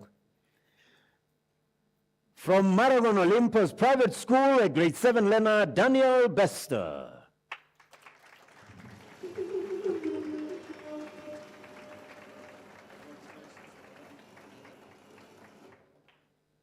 All right, you are swapping lives, Daniel, with you look like a fictional character, I know. Who do you swap with? And while you are there, what would that character be and why? What would you like to be? I think I would swap with Gandalf the Grey from Lord of the Rings. Okay. For the sole reason of the adventures and knowledge he possesses. Wow. There you go, man. There you go, man. Congratulations, Daniel, and I can see you adventuring and adventuring and venturing into greater and greater heights. Don't stop dreaming, don't stop imagining, don't stop hustling, and don't stop working hard, because that's what you obviously do if you are here to receive an award like that. The next award goes to, from Deutsche International Scholle Cup Start, a grade 7 learner, Emily Roth.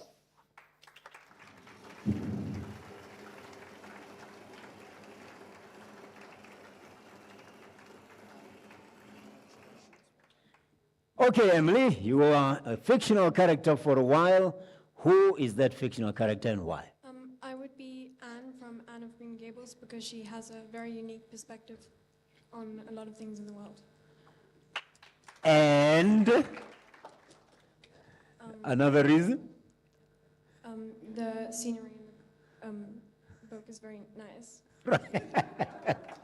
All right, I can see you as a character in a very good book, except you're in a real book. And the story is good also. And you have ability and perspective. Congratulations, Emily. The next award goes to a grade 7 learner from Renish Primary School, Emma Harper.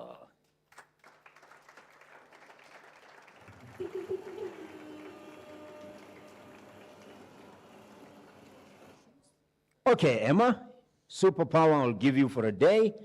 What would that superpower be and why? I think it would be teleportation so I could visit my family who live far away. Aha, aha. There you go. Man, I tell you, in my village, if you grew up saying you want to learn skill like that, you were ashes or soot in the least. But you see what happens when you allow children to dream and imagine. Because why not? Why can't she teleport? All right, the next award recipient does so in absentia, I think, And from grade 7 at the Rondebosch Boys Preparatory School is Nicholas Cox.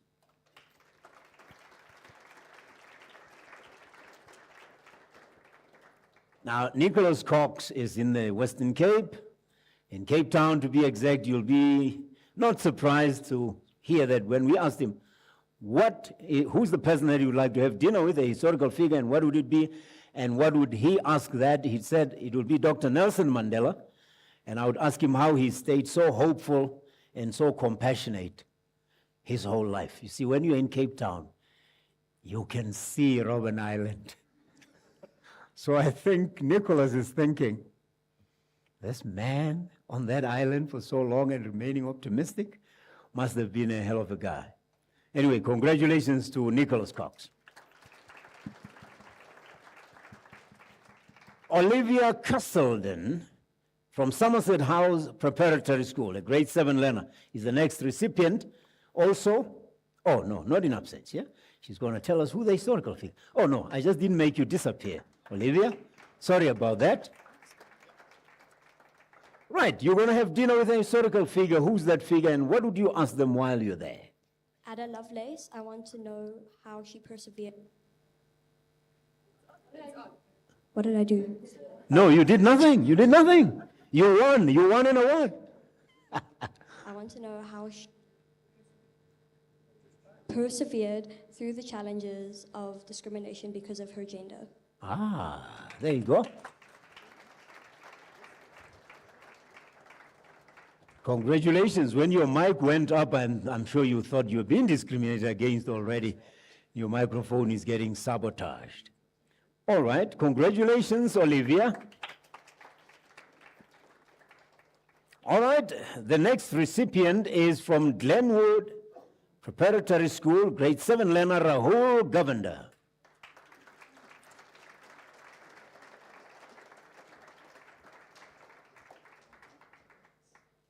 Rahul, you're swapping lives with a fictional character for a day. Who's that character and why? Hey, man, come on now. You giving a scary character here, come on. Okay, who's the character? Owen Grady from Oh, okay. Why? because I like to train velociraptors.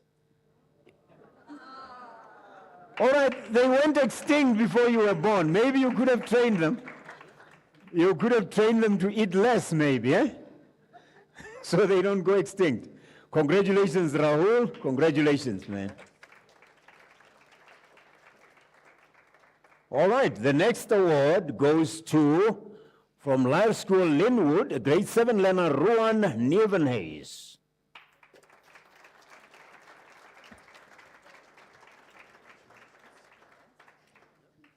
Rowan, apart from mathematics, I'm giving you a superpower. What do you have? What is the superpower you want and why?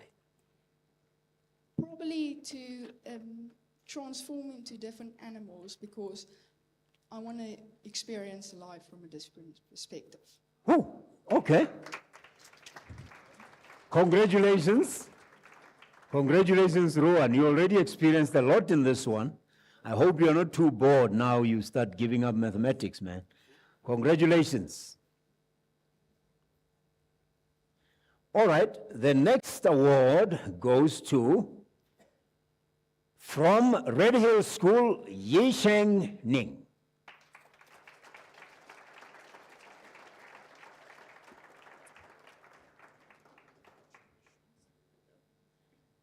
Yisheng, you are having dinner with an historical figure. Who is that historical figure and why would you want to meet them? Einstein or Da Vinci, I guess. I just want to get to know them as a person. Okay. Maybe tell them to teach me some mathematics or art. All right. I'll tell you what, I think you've been Instagram, you've been Facebook living with Einstein if you're receiving awards at your age already, man. So congratulations. Okay, let's go to this next moment, the announcement of the overall winner and the recipient of the Alvin Olivier Gold Medal in the senior division of the South African Mathematics Challenge. the award from grade 7 at the Somerset House Preparatory School, Jonathan Cullen.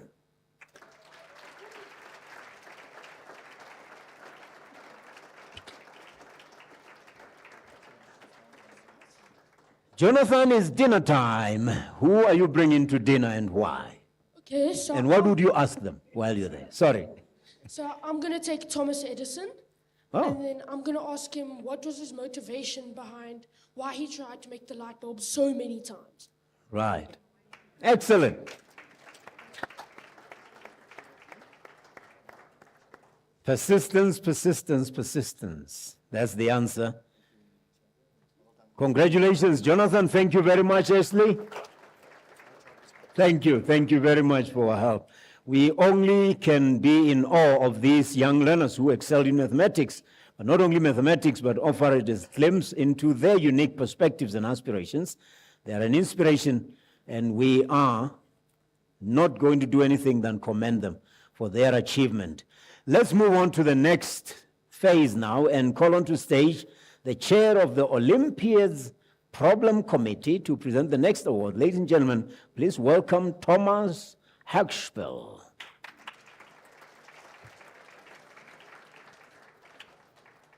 Thank you, Thomas. We are here to celebrate the extraordinary achievements of our top-performing learners in the junior division of the Old Mutual South African Mathematics Olympiad. These young minds between the ages of 13 and 16 demonstrated exceptional mathematical prowess, showing us their ability to tackle complex problems with precision and creativity.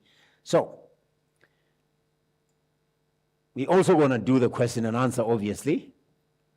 Continuing that, the recipients of the silver medals in the junior division of the Old Mutual South African Mathematics Olympiad are in 10th place from Westerford High School. Welcome, Jan Kusten.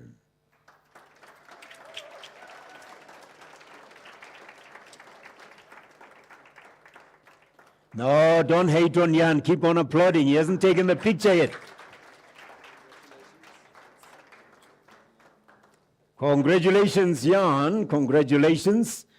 Dinner with an historical figure, my man. Who is that and what would you ask them while you're having dinner? Probably Jose Raul Capablanca, the second chess world champion. I'd ask his opinion on modern chess openings. Oh. Man. I could never have guessed some of these answers. Congratulations. Congratulations, man. There's Jan from Westerford High School, 10th place.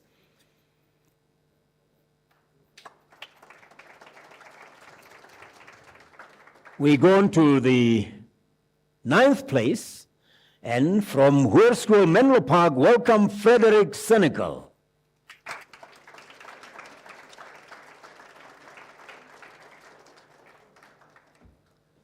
Congratulations. They're hating on you, Frederick. They're not applauding. We said until he has taken the picture. Exactly. Get them. Let's hype them up. You're going to have dinner with an historical figure. Tell me who is coming to dinner and what you would ask them while you're there. I think I would ask Albert Einstein how he got his hair to look so amazing. His? Oh, man. Okay, Frederick. Are you giving us a glimpse into your future hairstyle? All right. Congratulations, man. Congratulations. All right. Okay, there's no 8th place, so the next award is joint 7th. Okay?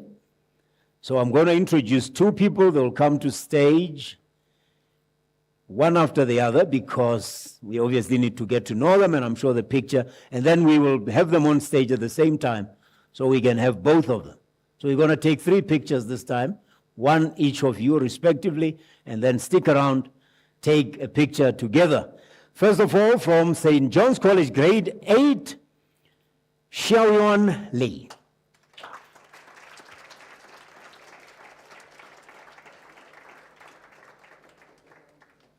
Okay, applaud the man from St. John's.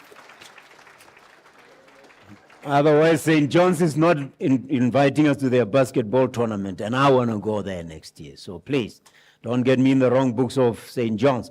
Xiaoyuan, If you could swap lives with any fictional character for a day, who would that character be and why? I'll swap lives with the imp zombie from the Plants vs. Zombies. Because, like, you know, if you ride that big fat zombie, it'll be nice. And you can smash anyone that you don't like. Ah, man. How can you be a mathematical genius and be so funny? All right. You can't have them all, man. You can't have them all. Okay. The next enjoying 7th place from Durban Girls College. Let's welcome grade 9, Annie Lou.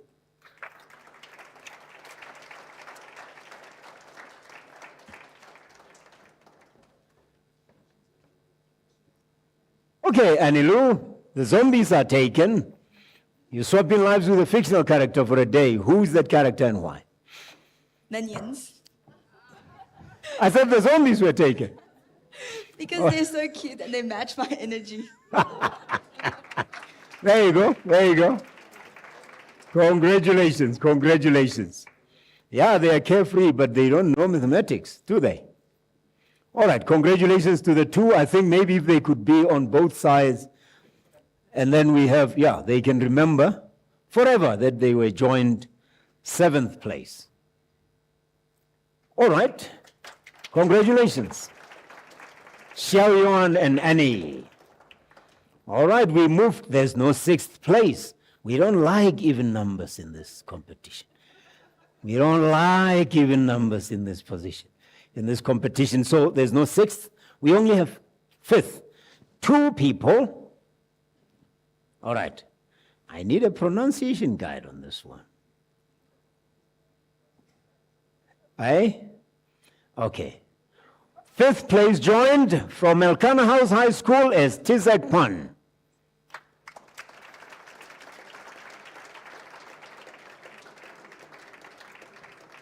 Right, Tizak, remember what I said? You stay here, you take a picture.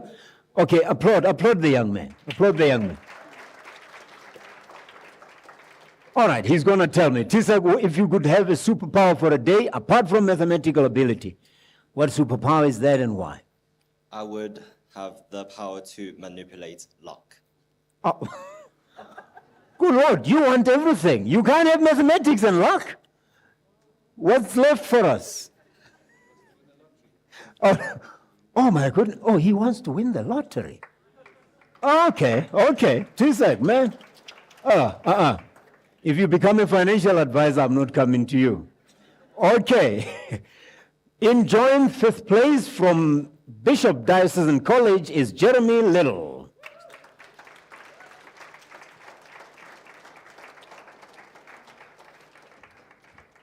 Jeremy, grab the microphone and tell me if you could have a superpower for a day. What would you choose and why? I would choose the superpower of time travel. So the next time I come to a Samo prize giving, I could fast forward a little bit through the speeches.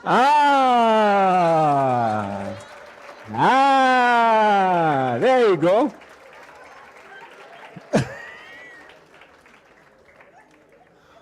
Prof.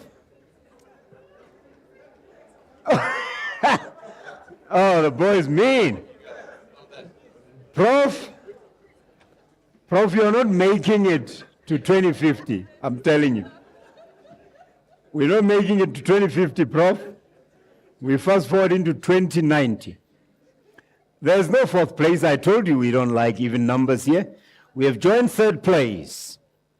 And grade 9 from Westerford High School, please welcome on the stage Eli Williams.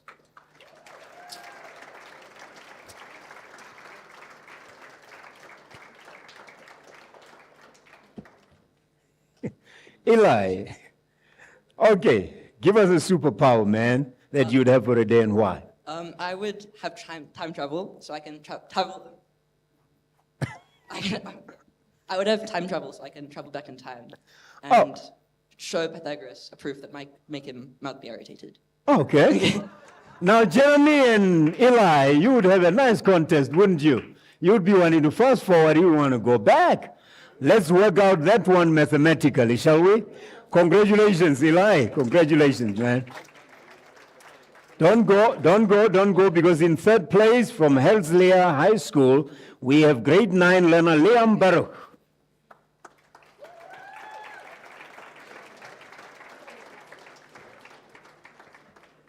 Congratulations, don't hate on Liam, keep applauding him. There you go. Liam, if you could swap lives with a fictional character, speak to me. Who would that character be and why? It would be James Bond, so that I can live a life of intrigue, sophisticated and of danger, and travel to exotic places and use high-tech gadgets. And if you are in trouble, mathematics can always bail you out. Wow, man, that would be one heck of a James Bond. Congratulations.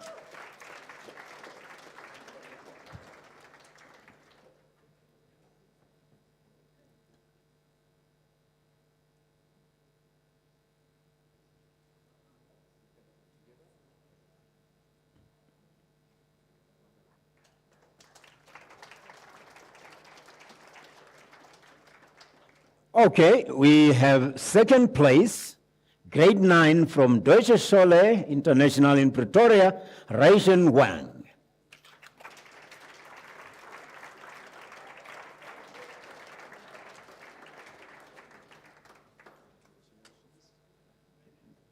Rachel, if you could swap life with a fictional character for a day, who's that character and why?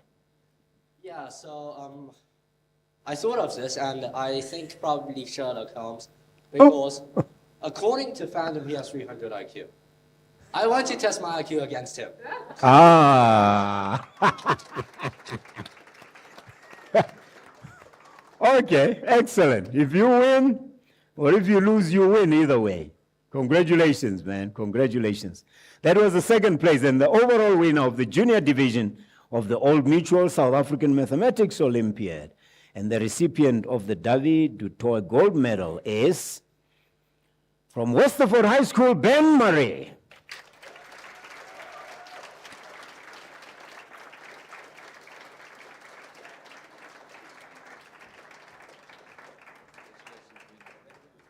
All right, Ben, you're having dinner with an historical figure. Tell us who the historical figure is and why.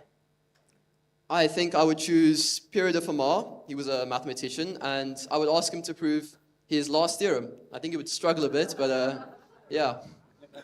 Oh, but, okay. All right, you are going to challenge a good Lord. Okay, no wonder you're a gold medalist. Congratulations, Ben.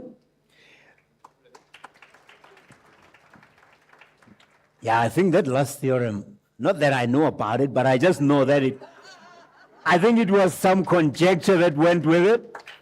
It ended up being, it's not really a theorem. It's not really a theorem, but, so there's the man who's going to challenge him. See, this is not play. This is serious stuff. All right, let's congratulate all these young mathematicians for showcasing their exceptional ability, their problem-solving skills, and their dedication and passion for mathematics. We honor them in this Old Mutual South African Mathematics Olympiad, and we commend them for their hard work and determination. Let's move on to the next phase and call from Old Mutual. No, it's not Ntswaki, is it? Ntswaki Raboroko, yes.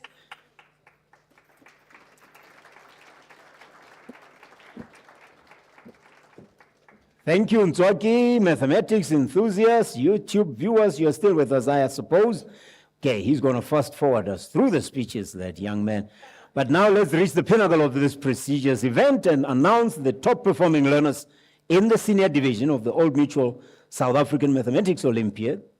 These brilliant young minds have demonstrated exceptional mathematical prowess and dedication throughout the competition.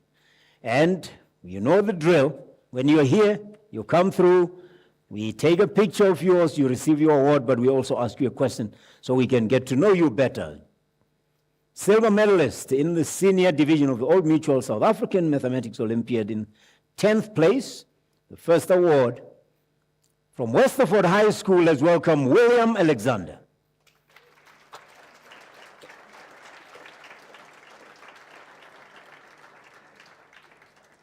Congratulations, William. Fictional character for a day. Who is it? Oh, Tom Cruise? Wow. Actually, I can see, but you're much taller, man. You're too tall to be a Tom Cruise. Anyway, congratulations, William. Congratulations.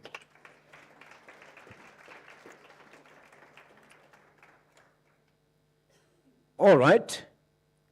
The next recipient in absentia, 10th place, from Huel School, Jim Forsier, grade 11, Yana Rousseau.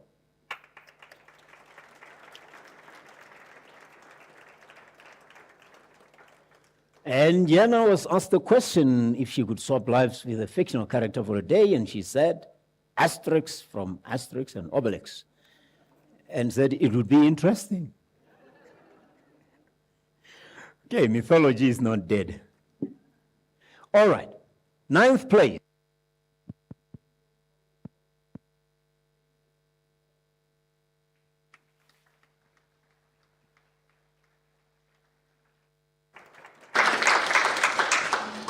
All right. Noah Jacobson, you are swapping lives with a fictional character for a day. Who's that fictional character and why?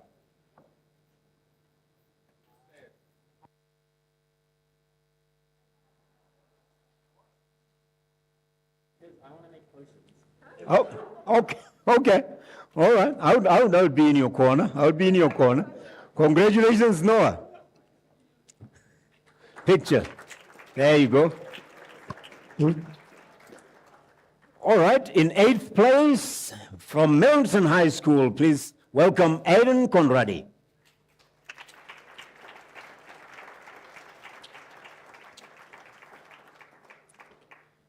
Aiden, please congratulate him. Keep on applauding. He hasn't taken a picture yet.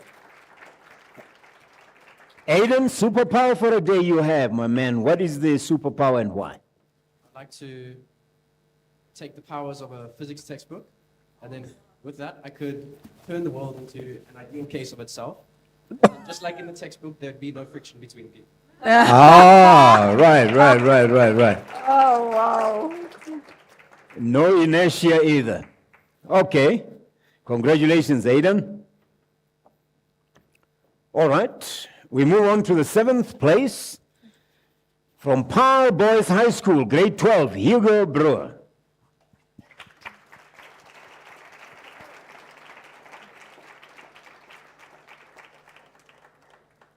Congratulations. You stop applauding before the man here. Why do you stop applauding before you receive this award and take a picture? Okay, Hugo, you are swapping lives with a fictional character for a day. Tell me who the character is and why.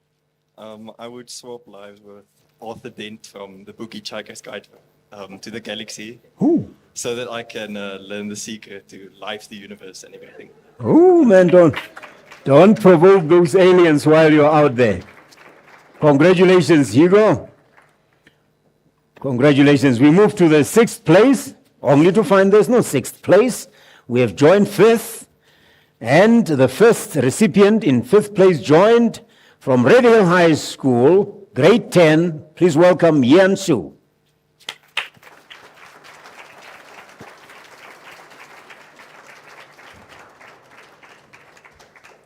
All right, keep on applauding, keep on applauding. Okay, dinner with an historical figure. Who is that and why? And what would you ask them? Is this working? Yeah, I think it's working. I would choose Bach, who is basically the composer of a lot of pieces, because a lot of his music we don't know how to play it this day, and we have to basically guess at the interpretation. And I want to know the authentic way to play it. All right. So don't leave yet, but when we finish, you'll play us the music, just to see what your interpretation is. Enjoy 5th place while you're still on stage. From UJ Metropolitan Academy, please welcome a grade 12, Mohammed Shah Khan.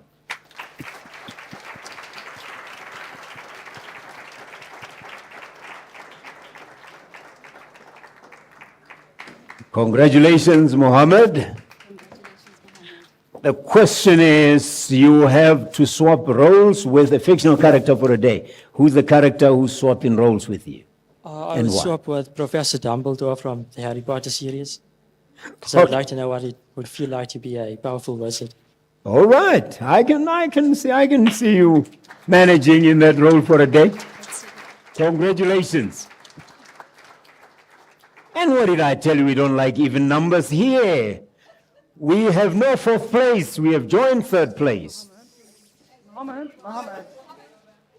Oh, Mohammed. No picture yet? Oh, we need a joint picture because, yeah, you're in joint fifth. So we need picture of both of you. Smile. All right. Congratulations, Ian and Mohammed. All right. Third place joined. First of all, grade 10 from the Settlers High School. Let's welcome Moed Balak.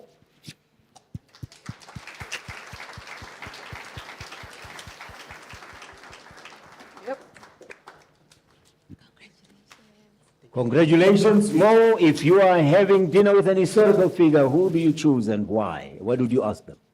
I'd probably say Sir Arthur Conan Doyle, because I'd like to ask him how he thought of all those interesting stories and ideas for Sherlock Holmes, because he's like the author of the book. Right. Excellent.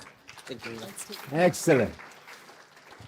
Oh, Sherlock Holmes is alive and well here.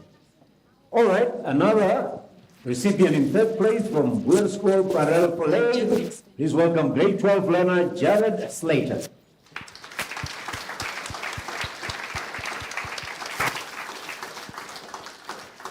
Keep on applauding. He has received his award.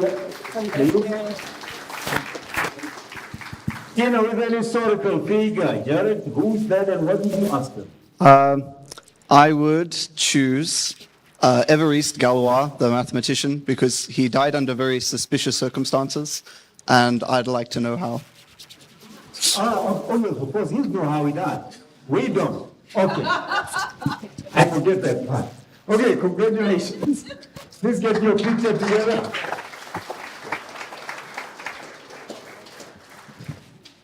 Do I want to know how I died? No, I don't want to know. I just want to find myself on the other side. If there's no other side, well then tough. All right. In second place, grade 12 from Redham House in Durbanville. Let's welcome Min Kyung Kim. Oh, it's enough saying so. It's enough saying so. It's enough saying here, my mistake. If you could have any superpower, we asked Min Kyung, what would that superpower be for a day and why? And the answer was the superpower to know what other people wrote for this question. Because I can't think of a good superpower to have without any downsides. Hey, we asked for it.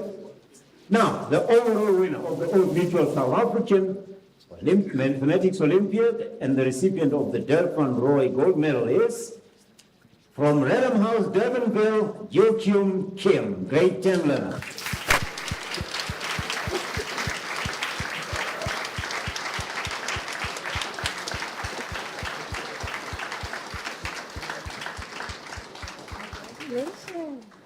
Congratulations, Joachim. You are the winner. If you could be having dinner with an historical figure, who is that historical figure and what would you ask them while you're in? I would like to have dinner with Gordon Ramsay because then I can ask him where the lamb sauce is. There you go. There you go, because something cooking there. Congratulations, man.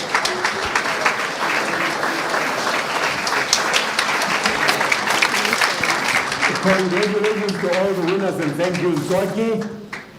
Ladies and gentlemen, we are getting there. Let's thank all of you, esteemed guests, for all of you who joined us in person, virtual platform. Let's make sure that we express our heartfelt gratitude to each one of you. Your presence made this very special. Those who traveled from far, we even appreciate you even more. The online audience from all over the world.